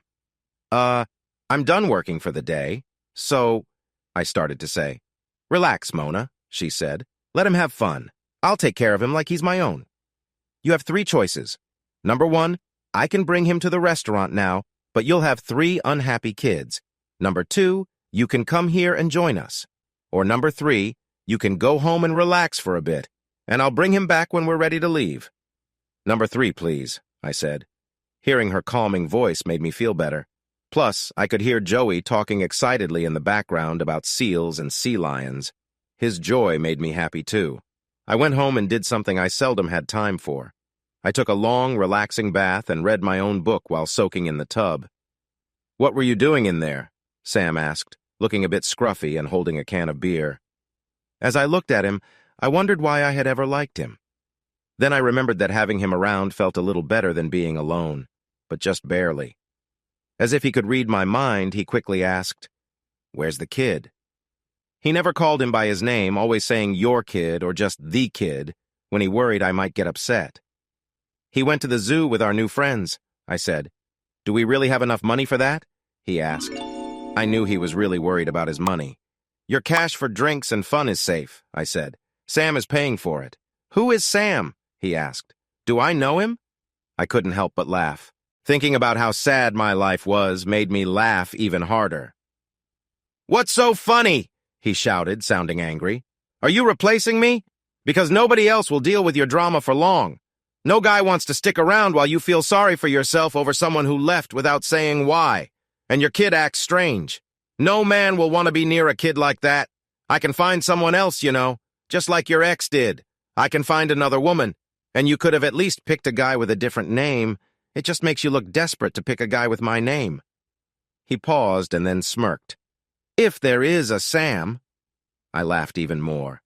Of course there's a Sam, I said, still laughing. You sound a bit jealous. Sam is a woman. She has 3 kids and enough money to easily take us to the zoo. Oh no, he said, sounding worried. I don't want to meet her. She has 3 kids? That must be rough for her. I chuckled. Don't let her plan too many trips, or she'll want you to start paying for them too. Sam, when you start making money, you can tell me how to spend it, I said. His hurt look made me feel happy inside. I walked out onto my balcony with a glass of wine and a book. I sat down in a comfy chair and enjoyed the sun and a light breeze as I read. I couldn't remember the last time I could relax like this. Before I knew it, 3 hours had flown by when my phone rang. I think we're in trouble, said Sam on the line. Is Joey okay? I said, my voice sounding higher than I meant. Of course he's fine, Sam replied. I told you I'd take care of him. We're on our way up. I'll see you in a few minutes. Don't you need my address? I asked. Mona, Joey is 6 and very smart, she said. He knows his address. I just put it in my GPS and, well, you'll see. Open the door for us. We're in the lobby. I went to the door and buzzed them in. A few minutes later, I heard the little feet of excited kids running down the hallway. I opened the door to see 3 winded kids, all holding some kind of souvenir from the zoo. Joey had a stuffed monkey, which surprised me because I didn't think he would want that. I looked around but didn't see Sam anywhere. A little while after the 3 kids came into my apartment and spread out on the old carpet, I heard her coming down the hall. I saw her hair first. She was wearing small white tennis shoes and jeans that fit her legs nicely. Her dark blue t-shirt had a car on it. I didn't know what kind of car, but I recognized the Mustang emblem. Bobby had always wanted a Mustang. Then I noticed the big flat box in her hands. She looked at me with a raised eyebrow and walked inside. Again, she surprised me. Her eyes got wide as she crossed the living room to my balcony. She looked back at me and said, "Can I go out there?" "Of course," I smiled. She stepped out onto the balcony and sat down in the chair next to mine. To my surprise, she took a sip of my wine and motioned for me to join her. Then she opened the pizza box. As soon as the lid came off, 3 little voices yelled, "Pizza!" and rushed for the box. I had thought Sam's girls might be a bit stuck up, but I was wrong. They asked for a slice, and when Sam said it was okay, they grabbed pieces right from the box and started eating. Joey followed their lead, even though I didn't think he had ever had pizza before. "I thought you might be mad about me bringing food from a place that competes with yours," she joked, as I took a bite of my slice. "Oh, come on, Sam," I laughed. "This is great," she said. "We're so high up." "Sam, we're only on the 4th floor," I chuckled. "I'm scared of heights," she whispered. We were having a fun time just talking, something I hadn't done in years. The kids were laying on the rug looking at one of Joey's books. "Why did he want the monkey?" I asked. "The monkey isn't his," she laughed. "He won it for you at one of the games. He got a book about the zoo and put it in his bag with the other books. He won me a lion." "Why do you get the lion?" I laughed. "Because I was there," she grinned. We talked about all sorts of things, even some that might upset some people. "Why aren't you stuck up?" I asked her. "You forgot I grew up in a small house with 5 brothers," she laughed.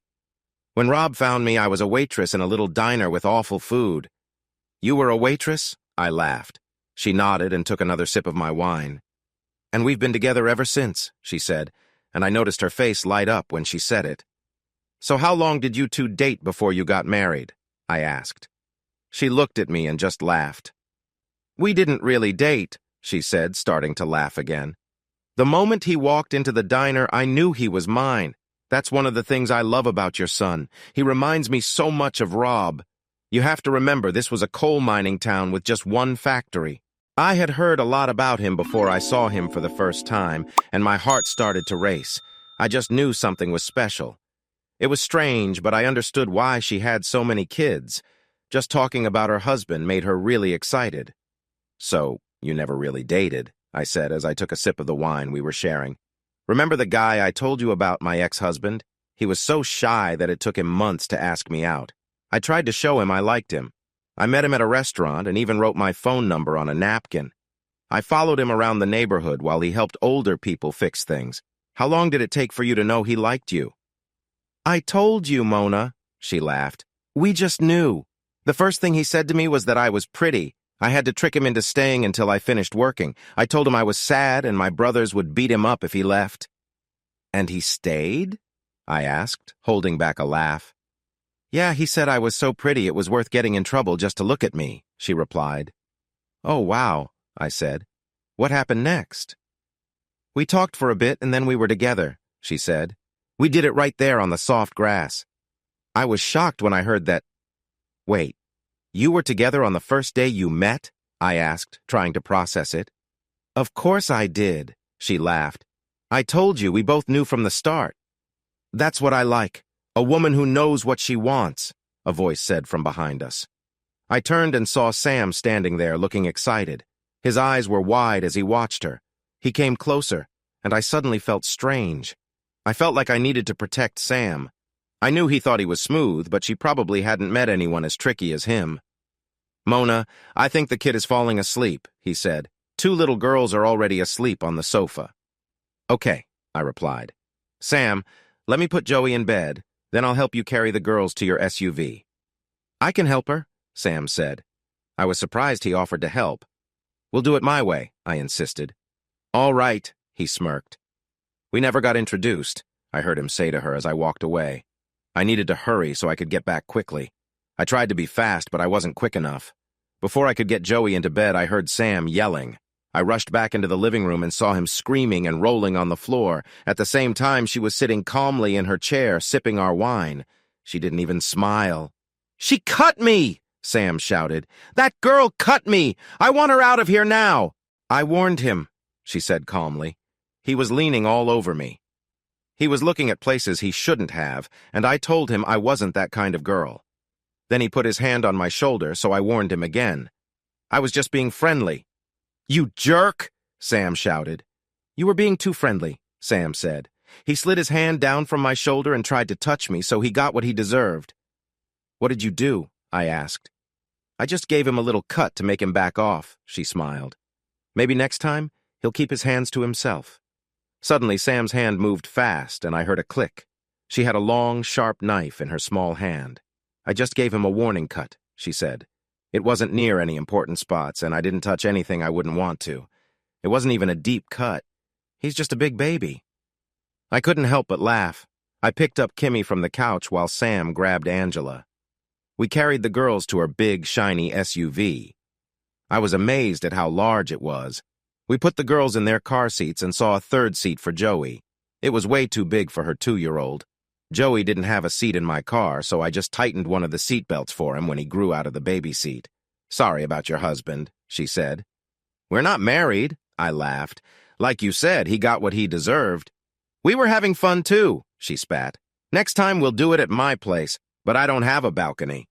I was still laughing when I got back to my apartment. Sam had taken off his pants and was holding a cloth over his leg to stop the bleeding. "She cut me," he kept saying. "Why did she cut me?" He looked at me as if I should have the answer. "She told you she wasn't that kind of girl," I laughed, trying to copy her way of speaking. "But it was just harmless flirting," he insisted. "It didn't mean anything. I used to do that with you." "She's from a small town in West Virginia. She thinks any woman who has any kind of fun with a man she's not married to is bad. She cares a lot about her husband and kids. You're lucky she likes that knife. She told me she knows how to clean blood off the blade, but she was worried about other things, so she stayed away from your important spots," I told him. "That girl is crazy," he said. "Sam, tell me the truth," I said. "Did you really try to grab her?" "I couldn't help it," he yelled. "They're not the biggest I've seen, but they looked big on her tiny body. She wanted me, but she's playing some strange game. That girl is really something." I couldn't help it.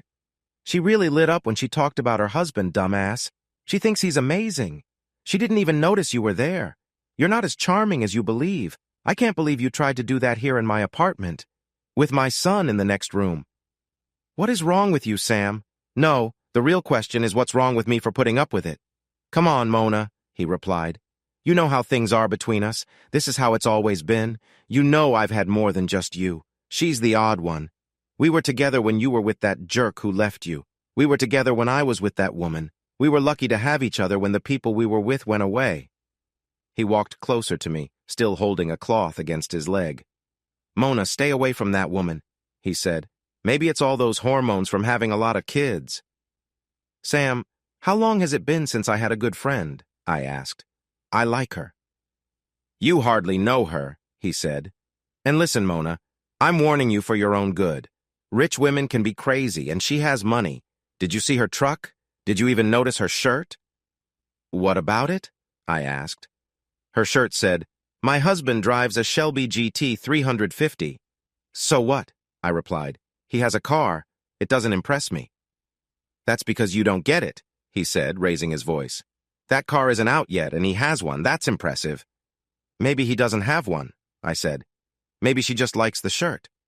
"Oh, he has one," he said. "We were talking about it when you tried to touch her," I interrupted. "Mona, move on," he said. "If you looked like her, I'd want to be close to you too. Any guy would. Besides, your friendship with her won't last. I'm just trying to protect you from hurt." "How?" I asked. "If your friend hates people like that, how will she feel when she finds out about you? Think about it. While you were engaged to your dream guy, you were with another man who was engaged too. By her standards, that makes you a double trouble person at least," he said. I ended up giving him money for a taxi to the hospital. The cut on his leg was small but deep. It took 3 stitches to fix it. The next weekend, I went to her house. I was shocked when I drove up her driveway. Her house was big and amazing. I had no idea she had a pool and a spa on her deck. She had a swing set and a playhouse for her kids. The best part was a treehouse. When I told her the treehouse could be her balcony, her eyes got really wide. "I'm not going in there," she said. "I also got to meet her 2-year-old, Bobby. She poured me a big glass of wine. I thought we would enjoy it together again, but she surprised me once more."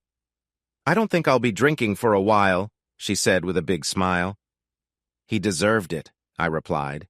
"He sure does," she said with a smirk. "He gets it enough, and he knows how to make me feel it because all he has to do is kiss me or look at me, and I'm all yours." Sam," I said, "I was talking about the fight you had with the jerk I live with." "Oh," she said, "I was talking about my Robbie. After 3 times, I'm pretty sure I know when I'm expecting." It was a nice afternoon, at least the first 2 hours were. Sam went to start the grill to cook hot dogs for the kids and steaks for us.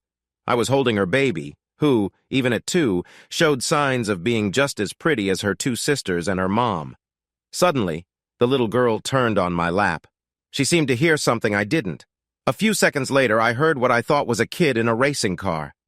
"Dada," the little girl said. That was when the fence opened and the garage door went up.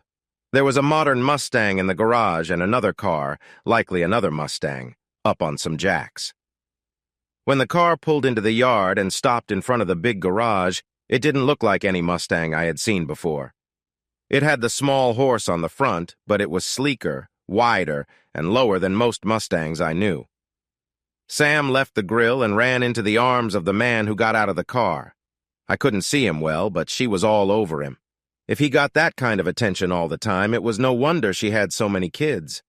After a kiss so deep I felt a pang of longing myself, she took his hand and started walking towards me. His eyes were sharper than mine because before I recognized him, he stopped. His happy smile turned into a tight frown. It felt like time stood still, but I could tell the world kept going. The birds were still singing, the clouds were still moving, and the kids were still playing in the pool. My son and the little girls were shouting, "Hi, Daddy!" to a man they had never met but seemed so happy to see. That simple detail shook me from my shock and sparked my anger. The likeness was so clear, it felt like a trip back in time. Joey, my son, was so much like my Bobby that it felt like seeing Bobby as a child or Joey as an adult. Their faces were the same. The shape of their eyes was the same, except Joey's eyes were the same brown as mine. Bobby's gray eyes were a sign of something deeper. "Mona!" he said with anger. "Bobby!" I shot back. "You two know each other?" Sam asked. In that moment, she showed me her true self. I had started to think of Sam as the sister I never had, but in that instant, I saw where her loyalty lay. She grabbed his hand and stood between us. She had told me many times that she would always protect her family. A chill ran down my back as I remembered her knife. "You don't mess with a mountain girl," she had said. Her expression changed, and she led him to the table we were sitting at. "All right, everyone, it looks like we need to talk," she said. "I'm not sitting down with her," he said bitterly. "No way." She held onto his arm, almost like she was hugging it. I could see how his reaction changed at her touch. It was subtle, but I noticed how his arm was stuck between her arm and her body. It seemed like they were really close. My thoughts drifted to how kind he was with me before. He always made sure I felt good before he did. I also noticed that I was a bit bigger than Sam. Without her knife, I might have an edge, but when I saw how they looked at each other, I knew he would defend her fiercely. All the love he had promised me seemed to vanish like the sun hiding behind a cloud on a really hot day. "Robbie," she sweetly called. "Robbie!" That's when it hit me. She had told me details before. She mentioned her husband as an engineer. I guess I missed the clues. I remembered him as Bobby. Growing up, no one called him Rob or Robert. He was always Bobby. I never thought of him as an engineer. I just knew him as a troubleshooter for the oil company. There are a lot of Roberts, Robs, Bobbies, and Bobs in the world. It seems like every outdoor trip splashes someone named Robert. Too many strange things were happening. The guy I live with is named Sam, just like my friend. There was no way they could be the same person. If I hadn't sent him to the hospital last week, he might have bled a lot from her knife. There are no coincidences. She must have told him about me. It seemed like my Bobby changed one little part of his name and turned into someone totally different. He even switched careers. He became Robbie. "Robbie," she said sweetly. "Do you love me?" He kept his eyes on me like I was a snake suddenly appearing when he was using the bathroom. Then he answered her. "I love you more than anything," he said. "I always will." He had said he loved me before, but never like that. Even though he was looking at me, I knew he meant every word. All the love he had for me was gone. People say that true love stays with you. Even if you move on or the one you love is gone, you will always love them. That's how I felt about him. Even after he left me, I still loved him, and I would until I died. The change in his job wasn't huge, but I really wanted to know why my Bobby had become so empty. Sure, Sam was more attractive than me, but even when we were young, there were girls who were prettier or had better bodies. Bobby had never paid them any attention. I was confused. "Sam," he said weakly. His voice cracked, but he still looked at me. "Do you love me?" "You don't have to ask, sweetie," she replied. Then she started looking at me too, and I felt scared. Sam, the jerk, had called her crazy. He had warned me that this would end badly. Maybe for the first time he was right. The saying about blind squirrels finding nuts came to mind as she gave me her strange blue stare. "Why did you let her in our house, knowing what she did to me?" he asked. "Sweetie, I'm starting to realize that my new best friend Mona and your ex Mona are the same person," she said. "After all, she has a Sam and you have a Sam, and we are clearly not the same." "We all need to sit down and talk about this calmly," she said. That was too much for me.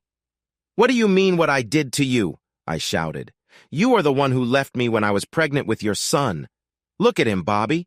He looks just like you. Maybe the reason you and the redhead keep having girls is that you already had a son who is probably your twin."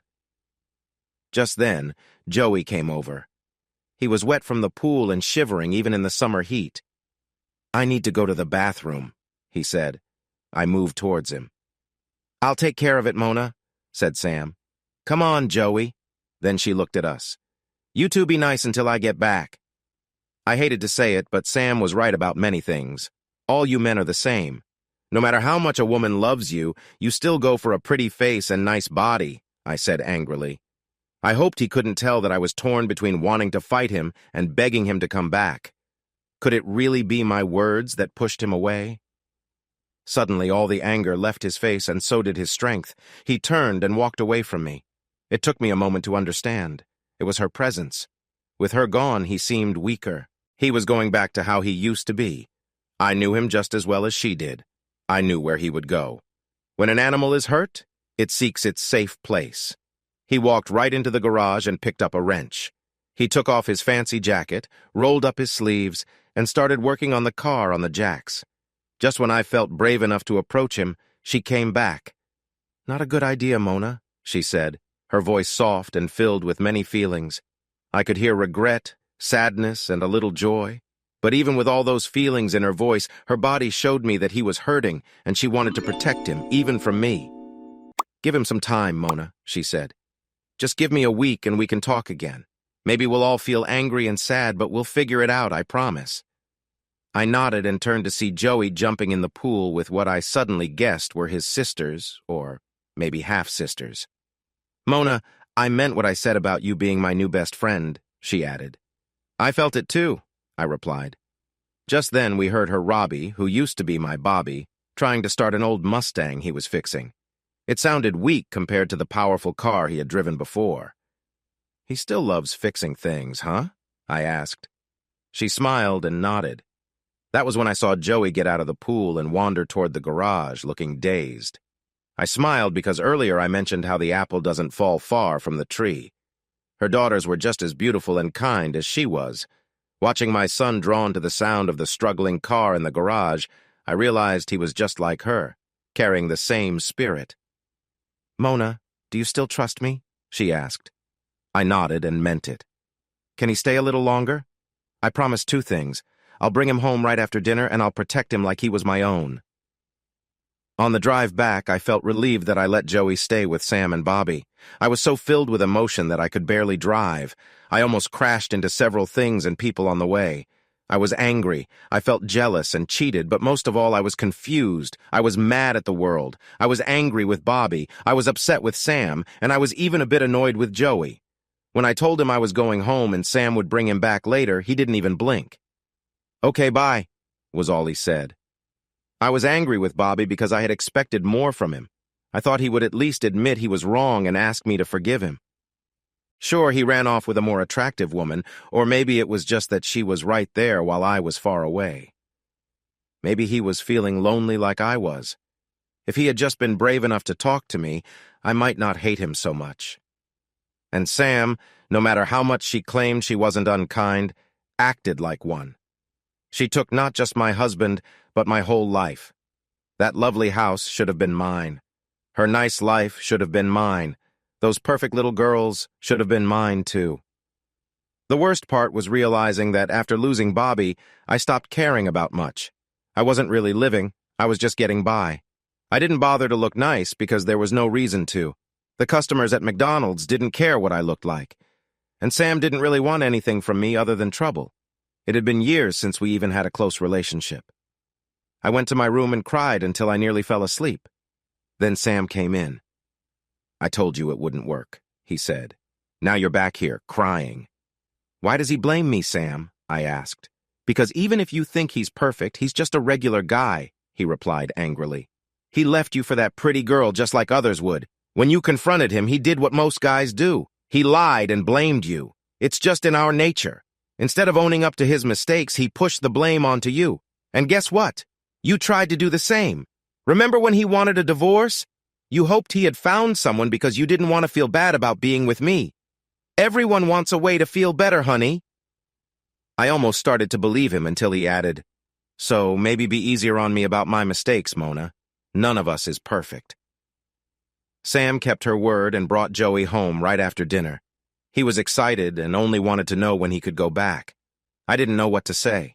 He also wanted me to buy him books about cars and machines. I knew this was just the beginning. He was turning into his father. Soon he would be fixing things and some girl would follow him everywhere. A few days later, Sam called and asked me to come over that Sunday. Joey and the girls could play and Holly would be there to watch them while we talked. She even wanted me to bring Sam, but he said no. She arrived an hour later and walked straight into his room. I tried to tell her he was asleep, but she didn't want to hear it. I just watched as she pulled out her knife. She gently tapped him on the head until he opened his eyes. When he saw her sitting next to him, he jumped up, surprised. Mona said you won't come over on Sunday, she said. Is that true? Yes, you silly girl, he shouted. She moved closer and slid a knife along his sleeve and up onto his face. I'd like it if you were there, she said. She dragged the knife up the side of his face, pretending to shave him with it. Then, with a smile like a cat with a caught mouse, she snipped off a piece of his hair. Okay, I'll be there, he replied. I think Sam was scared of her. On Saturday, I spent money I didn't have and got my hair done. I borrowed some makeup from the girls at the restaurant and tried to look nice. I didn't dare wear jeans. Next to Sam, I would look really big. Instead, I wore a long, tight skirt that showed off my wide hips. Sam was all legs and curves, while her heart-shaped backside got lost a bit. I wanted to work on my look so I could at least try to win my man back. Oh, man, said Sam as we arrived at Sam and Bobby's house. They live here. Wow, no wonder you wanted to marry him. I wanted to marry him before all of this, I replied. We rang the doorbell and Holly let us in. She hugged Joey and told him the girls were in the back and Robbie was in the garage. Holly wore a swimsuit with a cover-up and I noticed Sam staring at her legs. For a bigger girl, Holly had nice legs. Sam saw me looking and shrugged. What did you expect? He asked. I expect you to stay out of trouble, I said. That girl is only 17, you know. As we stepped out to the pool area, Joey spotted Sam and ran over. Auntie Sam, he called, hugging her. I felt a twinge of concern. In just 2 weeks, Sam and her daughters had changed my shy son into a happy, confident little boy. He waved to the girls and went over to talk to them, saying he'd be back soon but wanted to see the car first. The friendship between Joey and Bobby, or Robbie as he called himself now, mattered a lot to me. I liked that they were getting along. Sam followed Joey to the garage. You should be careful, Mona, said my annoying Sam as we watched my son walk away with the pretty redhead. She looked even better in her swimsuit. Sam had cursed a few times when he saw her. Look at the way they bounce, he said. I swear if she bends down, she'll pop out of her top. And wow, you said she didn't have much shape? She looks great to me. Are you sure she has 3 kids? And she might be pregnant again now, I told him. That would make 4 kids, and you're still acting like a fool watching her walk by. Maybe 5, he added. That's what I was warning you about. She has your kid wrapped around her little finger, and he's too young to even know what a girl is. Then I remembered. Sam always said she would protect Joey like he was her own child. The thought made me feel sick. With their money and the fact that Robbie was his real father, they might get custody. Maybe Sam wanted my son and my husband, too. I went into the garage after them with asshole Sam following close behind. Whoa! He suddenly exclaimed. I thought he might make a scene. I was sure that one of Sam's buttons had popped open.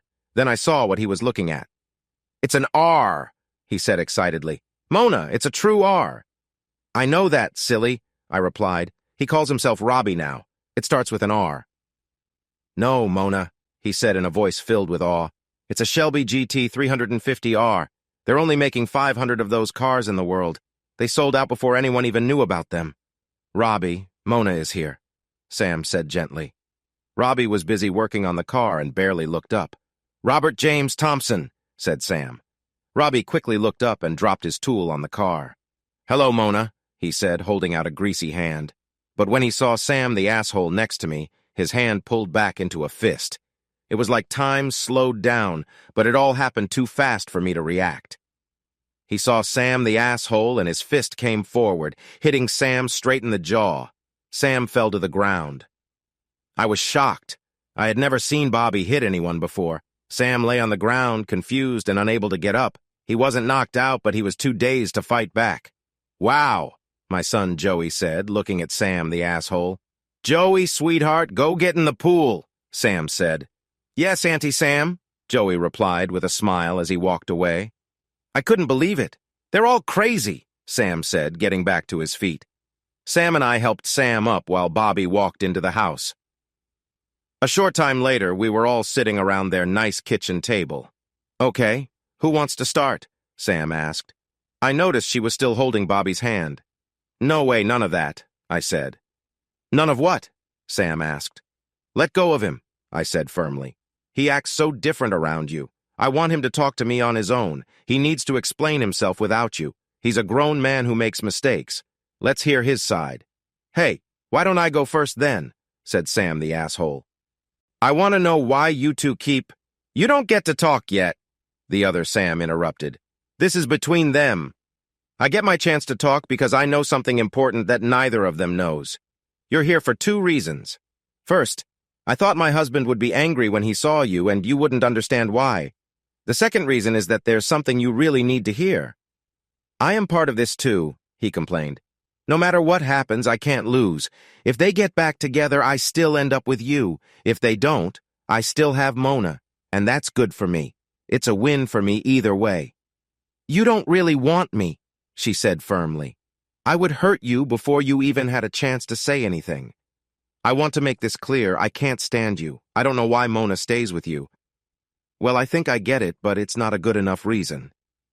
Sam, the jerk, looked pale after she said that. He seemed to get even more scared. You're completely wrong about them, he said. There's no way they will get back together. Robbie and I care for each other. We have from the moment we met. Everything before that doesn't matter anymore. I'm sorry, Mona, but you don't know everything yet. Since she seemed finished, I decided to share my thoughts. I've told you that I think of you like the sister I always wanted. I won't lie to you. I hoped for years that Robbie and I would meet again. It's always been my dearest wish. But from the first moment I saw you two together, I knew it wouldn't happen. I also don't get why he's mad at me. We were meant to be together forever, and then he just vanished. Do you know I still wear the bracelet you gave me for Christmas? I thought Robbie would come to me and apologize for how he treated me. Maybe I'd like him to spend time with his son. Since I am working so hard for little money while you two seem to have plenty, some help would be nice. I also wish we could find a way to stay friends. I know that's a lot to ask, but it feels fair to me. Looking at Robbie, I could tell something was wrong. He looked angry, and Sam looked at me with what seemed like pity. Everything felt off. Their reactions were all mixed up. Sam, the woman who took my husband from me, should have been angry at me. Instead, she seemed to feel sorry for me. And Robbie? He had promised to love me forever. He should have loved me. We were supposed to be a team. Sure, he had been with her a few times, but he had been with me too. So why did he look so furious? It was clear that he really didn't like me. His hate was so strong it made his wife's dislike for Sam seem weak. Then he did what I asked. He let go of her hand, and I realized I messed up. As soon as they stopped touching, his anger grew. I thought I knew how angry he could get before, but now I saw that he wasn't getting his strength from Sam. She was actually calming him down. Bitch, he said angrily. Sam quickly grabbed his hand again. He gulped loudly. She gently rubbed his hand, and he gulped once more like he was trying to swallow something huge. I love you, Robbie, she said softly. No matter what happens, that will always be true. He nodded, and even Sam relaxed a bit. Robbie sat back down and looked at me. He started to talk. I hoped that Sam kept holding his hand. I was scared that the man I still loved wanted to hurt me badly. Mona, he said, His voice shook as if saying my name was hard for him. You did get one thing right. We were in love. At least I was. I had so many dreams for us. I thought I would spend my life with you. I heard you earlier talking to that. He pointed at Sam. Everything I did was for us, he went on. Every sacrifice was worth it. I worked many extra shifts in Alaska to buy you that bracelet you wanted. I should have saved that money for more food or something, but all I thought about was you. I missed you so much, Mona. You were the most important thing to me. I couldn't stand to see his pain anymore. Hearing how much he loved me hurt too, so I snapped. Yeah, until you met her, I said with anger. I get it. She's younger, better looking, and she makes you feel all fuzzy inside. This isn't a real apology. This isn't an apology, he shot back. I was just stating facts. If you want me to say sorry, forget it. I have nothing to apologize for. I was trying to be nice. Sam squeezed his hand, and he calmed down again. Anyway, he said, imagine loving someone that much. Now imagine that because of a storm nobody saw coming, you can go home and be with that person sooner than you thought. Sudden alarm bells went off in my head, and I felt that something was off again. I had an idea too, he said. I figured out how to save the company a lot of money with our bases. They were so happy with the plan I made for the pipes that they changed our support deal and gave me pretty much anything I wanted. Now I see they cheated me. My idea saved them a lot of money, and they gave me my first Mustang, a used one. They also got me a small house near school and paid for my education. It wasn't a fair deal, but I was young and eager to get back to my Mona. I thought I was so clever. I felt like I had everything under control. I even bought you a necklace to go with the bracelet you wanted. But all of that changed when I quietly walked into our small apartment on New Year's Eve. I saw you with another guy. I couldn't move as I watched you two together. That image got stuck in my mind. Now, every time I look at you, I only see that moment. You always talked about loving me forever, but it seems like that was just for me. Our wedding vows felt one-sided. I don't remember saying I would love you while you were with others in our own bed.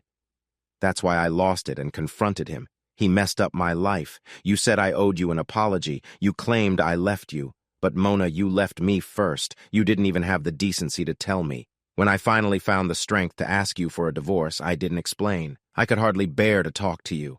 I felt like a total failure. I was out there working hard to make our lives better while you were home safe, only worried about your own fun. And I thought it was all a joke to you. I imagined you both laughing at me while you were together. So if someone deserves an apology, it's me. Tears streamed down my face as each word from him hit hard. As for now, this is the last time we will ever speak, Mona. Let me clear a few things up. I met Sam after our divorce. You know what she thinks about unfaithful people, so you should know she wouldn't have been with me unless we were done. I told her everything soon after we met. And yes, Mona, my Sam is beautiful, but she doesn't see it. She would say girls in West Virginia are much prettier than her. But you know me well enough to understand that I would never have left you for anyone, no matter their looks. I met Sam when I was really down, and I'm thankful she chose to be kind to me. Lastly, I want you to know that I care for your son, Mona. He is a really good, smart, and sweet little boy. Sam squeezed his hand and he stopped talking. But he isn't my son. I left you at the start of September, Mona. His birthday is in August. That means he was born in late October or early November, and I was far away from you then. I know you're not great at math, but you can count to 9. It all felt overwhelming. I imagined being in a small dark room where the walls were closing in on me. Mona, are you okay? Sam asked. I looked around. I was lying in a soft bed, probably one of the guest rooms in their castle. It was strange that in this story, the Princess Sam was taking care of me, the villain. For a long time, a big part of who I was came from the pain of being left by the man I loved. I blamed a lot of my problems on Bobby, though I couldn't even call him Robbie without feeling angry. Most of my identity was tied to the belief that he had hurt me. He had hurt me and left me pregnant.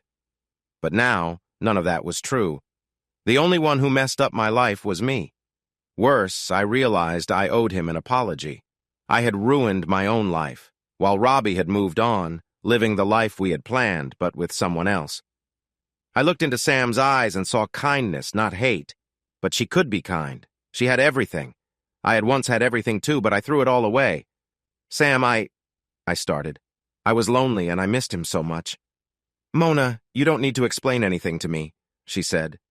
Honestly, I'm grateful for what you did. I owe you. I looked at her, waiting for a hint of sarcasm, but there was none. Look out the window, she said. I pulled back the curtain and looked at their big yard. I saw 4 kids jumping in and out of the pool. Joey was trying to impress the girls, which surprised me. Mona, if you hadn't done what you did, my 3 kids wouldn't have been born. I owe you for that. No matter what has happened, we will always be friends because of this, she said. I need to say sorry to him, I said. I feel so ashamed. Don't. It will only make him mad again, she said. I don't care about his math, I replied. Joey is definitely his son. You and the girls pointed out how much they look alike. By the way, where's my jerk of a husband? If I had to guess, it's between your butt cheeks, she joked. Then her face turned serious. He left when I showed him this. She gave me a piece of paper. Last week when I took Joey to the bathroom, I cut a piece of his hair. He thought it was fun. I took a sample from Robbie's cheek and had a DNA test done. Robbie's math is right as always. He isn't Joey's father. Sam is. How do you know Sam is? I asked. Once I learned that Rob wasn't who I thought he was, I came over to your house. That was why I cut off some of that guy's hair. I didn't really care if he came back or not. I just needed a reason to be near him. If I hadn't taken the hair, I might have hurt him again to get more of his blood. She left me for a few minutes. While I looked out the window, I spotted her. She went into the yard and hugged all her daughters. She hugged Joey, too. Then she took his picture with her phone. She took pictures of the girls, and even one of Bobby. I was amazed at how easily she moved in and out of the group. A few minutes later, she returned to the room with me. She pulled me into another room and put the pictures she had just taken on a computer. She made the pictures of Joey and Bobby bigger until they filled the screen. Then she put them next to each other. I could tell she had an idea. She pulled up a picture of her youngest daughter, Bobby, and placed it next to her dad's picture. Look at Bobby's eyes and then look at Robbie's, she said. Now look at their noses. They are the same. Check out their lips. Do you see? She was right. All the girls had some of Bobby's traits, but they had hers too. When she pulled up the picture of Joey, she did the same thing. She pointed out each feature and showed me the differences. It was strange. If you looked at them from far away, they seemed similar, but up close, you could see the story. But why do they look so much alike? I asked, tearfully. You, she replied. When we first talked about our lives, I noticed you talked a lot about your ex. I didn't realize at the time that your ex was my husband.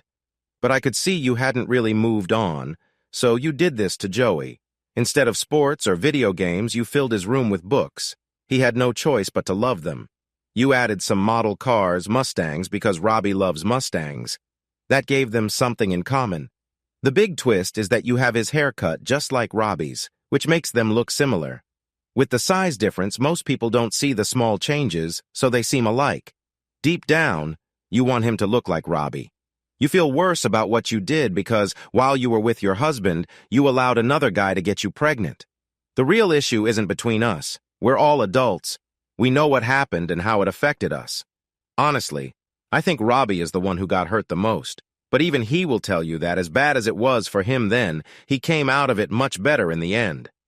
The real issue I see is that you've been trying so hard to make Joey just like Robbie that you've overlooked how great Joey truly is. He loves reading just like Robbie, but he's not good with tools and has no interest in them. Instead, he's got a real talent for working with animals. He could become a wonderful biologist or zoologist. Maybe he'll even work with people and be a doctor one day. Give him a little time and space to find what he likes, Mona. He deserves that, and you both will be happier. There are too many things stopping me from being happy already, I said to her. I don't want to make it worse. I started to realize that I always knew Joey wasn't Bobby's son. I think even Sam knew it deep down. But I wanted Joey to be Bobby's so much that I let myself believe in a story that wasn't true. Sam never wanted to take responsibility. He wanted everyone to know he was not the father, so he wouldn't owe us anything. That's why Joey was always my kid or just the kid. The moment Sam showed he had proof that, as Maury would say, he was the father, he vanished like a bad dream. Later, I tried to say sorry to Robbie. Looking back now, I didn't do it very well. Robbie, I'm sorry for what happened to us, I said, But you have to understand that I felt alone and lonely. I didn't want to be apart for so long. You have to admit it was partly your fault, too, and— Get your stupid self away from me, he spat. Bobby, I was just trying to apologize, I complained. No, he yelled. You were making excuses and trying to share the blame. That's not a real apology. What do you mean? I asked. First, an apology has two parts, he explained. It's saying you did something wrong and asking for forgiveness.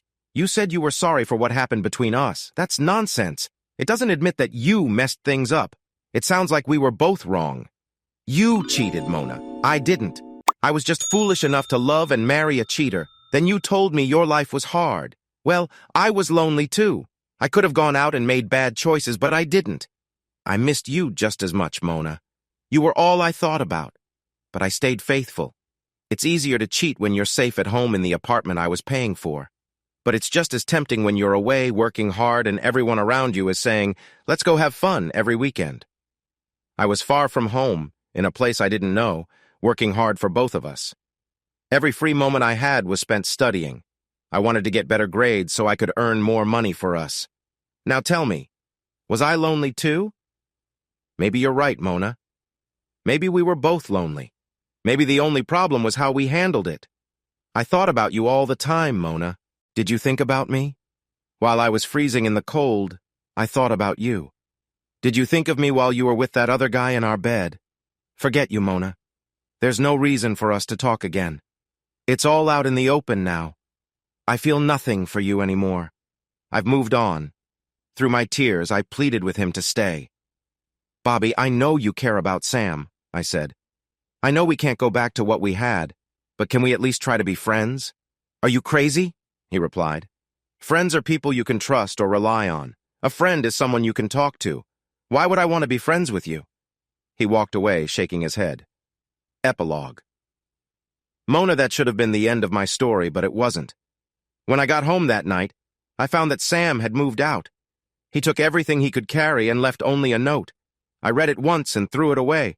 The words on that paper meant nothing to me. Mona, I'm not ready to be a father. I heard you say you want your ex to help with child support. I also don't want to get a job to support a child I didn't ask for. You deserve better than me. Maybe if I leave, you'll find something better. So here's my gift, my absence. Use it wisely. Yours, Sam. I broke down, not because I missed him. He said it himself. He wasn't ready to be a father. I didn't think he ever would be.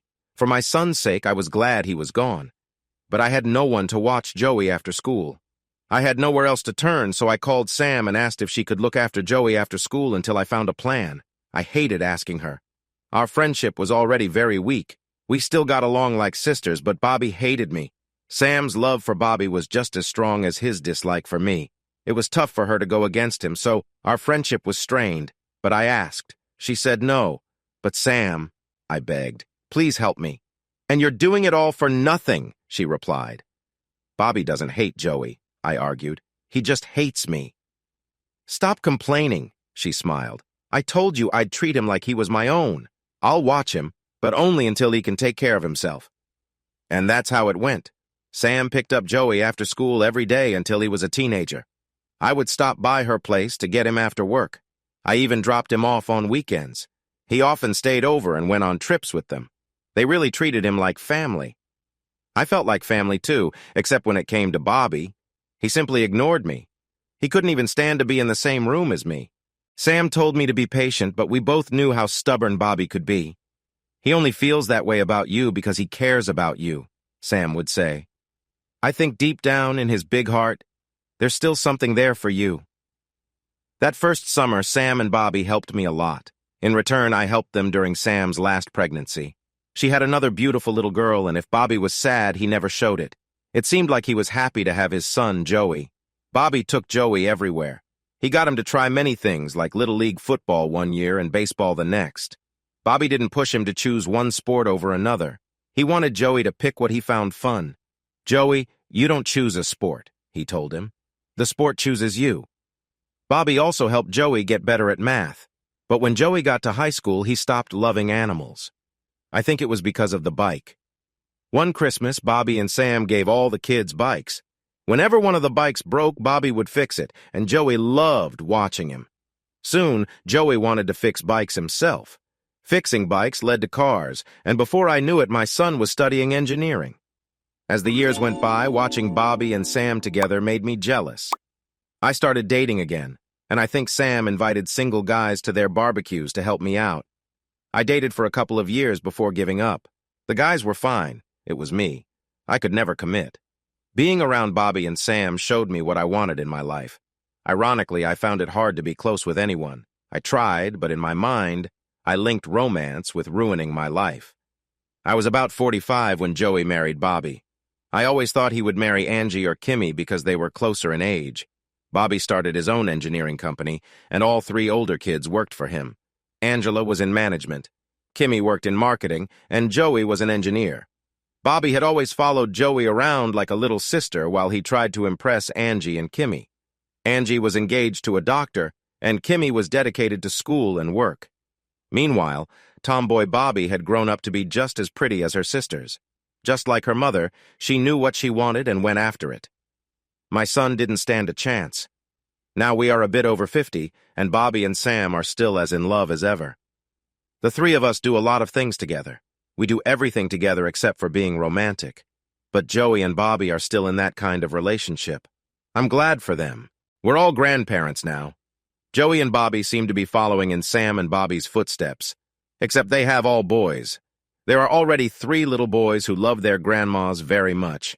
People who don't know us might think I'm just a tag-along, but I'm just happy to be with the ones I care about. Last night, an old man who looked really rough and had a bad cough knocked on the door. I almost didn't recognize him until he said who he was. "I'm ready," he told me. "I'm going to be a father to my son." I laughed so hard that I almost lost control, which isn't too hard for a woman my age. Sam recognized him right away. She got worried when she told him she still had her knife. She invited him for dinner, and he agreed. Bobby pretty much ignored him, except for telling the man 2 important things. The first was that he could only stay for dinner. The second, which made me proud, was that if he hurt me, he would be in big trouble. After dinner, we sat on the deck in the back of the house, while Sam and Bobby found time to be close as usual. "I'm sorry it took me so long to know what I wanted in life, Mona," he said to me. "Some people take longer," I replied cheerfully. "Just look at me." "Well, now I know," he said. "I'm happy for you," I said back. "Mona, what I want is you," he said. "I want us to be together like we should have always been, and I want to be a real father to my son at last." I laughed. "Sam, Joey already had a father," I explained. "He had someone when he needed it, while he was growing up." "Yeah, I know," he replied. "Bobby is a nice guy, but I'm talking about his real father." "I get confused about that," I said. "Who is the real father? Is it the man who was always there for him? The one who took him to games? Is it the man who taught him how to play sports and respect women? Or the man who left him and his mom behind? Is it the man who cared for him when he was sick and supported him? Or the one who didn't even know his name?" "Sam, Joey is all grown up now. He's a senior partner in Bobby's engineering company. He has a wife and 3 kids of his own. You are too late for him." "What about us, Mona?" he asked. "It's time for me to settle down. I'm ready now. It took me a while, but like I told you before, I always come back to you." I laughed again. "Come on, Mona," he urged. "Aren't you tired of being the odd one out? You deserve more than that." "You're looking for a place to stay, aren't you?" I said. "You're old and all your old ways have failed you, so you've come back to me. What's your plan? What's the plan? Are you just going to make sweet talk to move in with us?" "There's enough space here, Mona," he replied. "And they'll let me stay if you ask. They really care about you. Both of them do." "You once wrote me a letter," I said. "You said I deserved better than you. You messed up my chance for a good marriage because I let you. You messed up my life because I let you. You left me and your son because I let you. I think it's time to listen to what you said." "So you'll ask them then?" he said. "No, what I meant was I should listen when you said I deserve better than you," I told him. "But," he started. "Right now I have what I deserve," I said. "I have a family that loves me. I have kids and grandkids and many people who care. I have what I deserve. What about love? He asked. You don't know what love is, I said. You're talking about things that are just physical because that's all you understand. Love is Robbie letting me call him Bobby all these years, even when he pretends to hate it.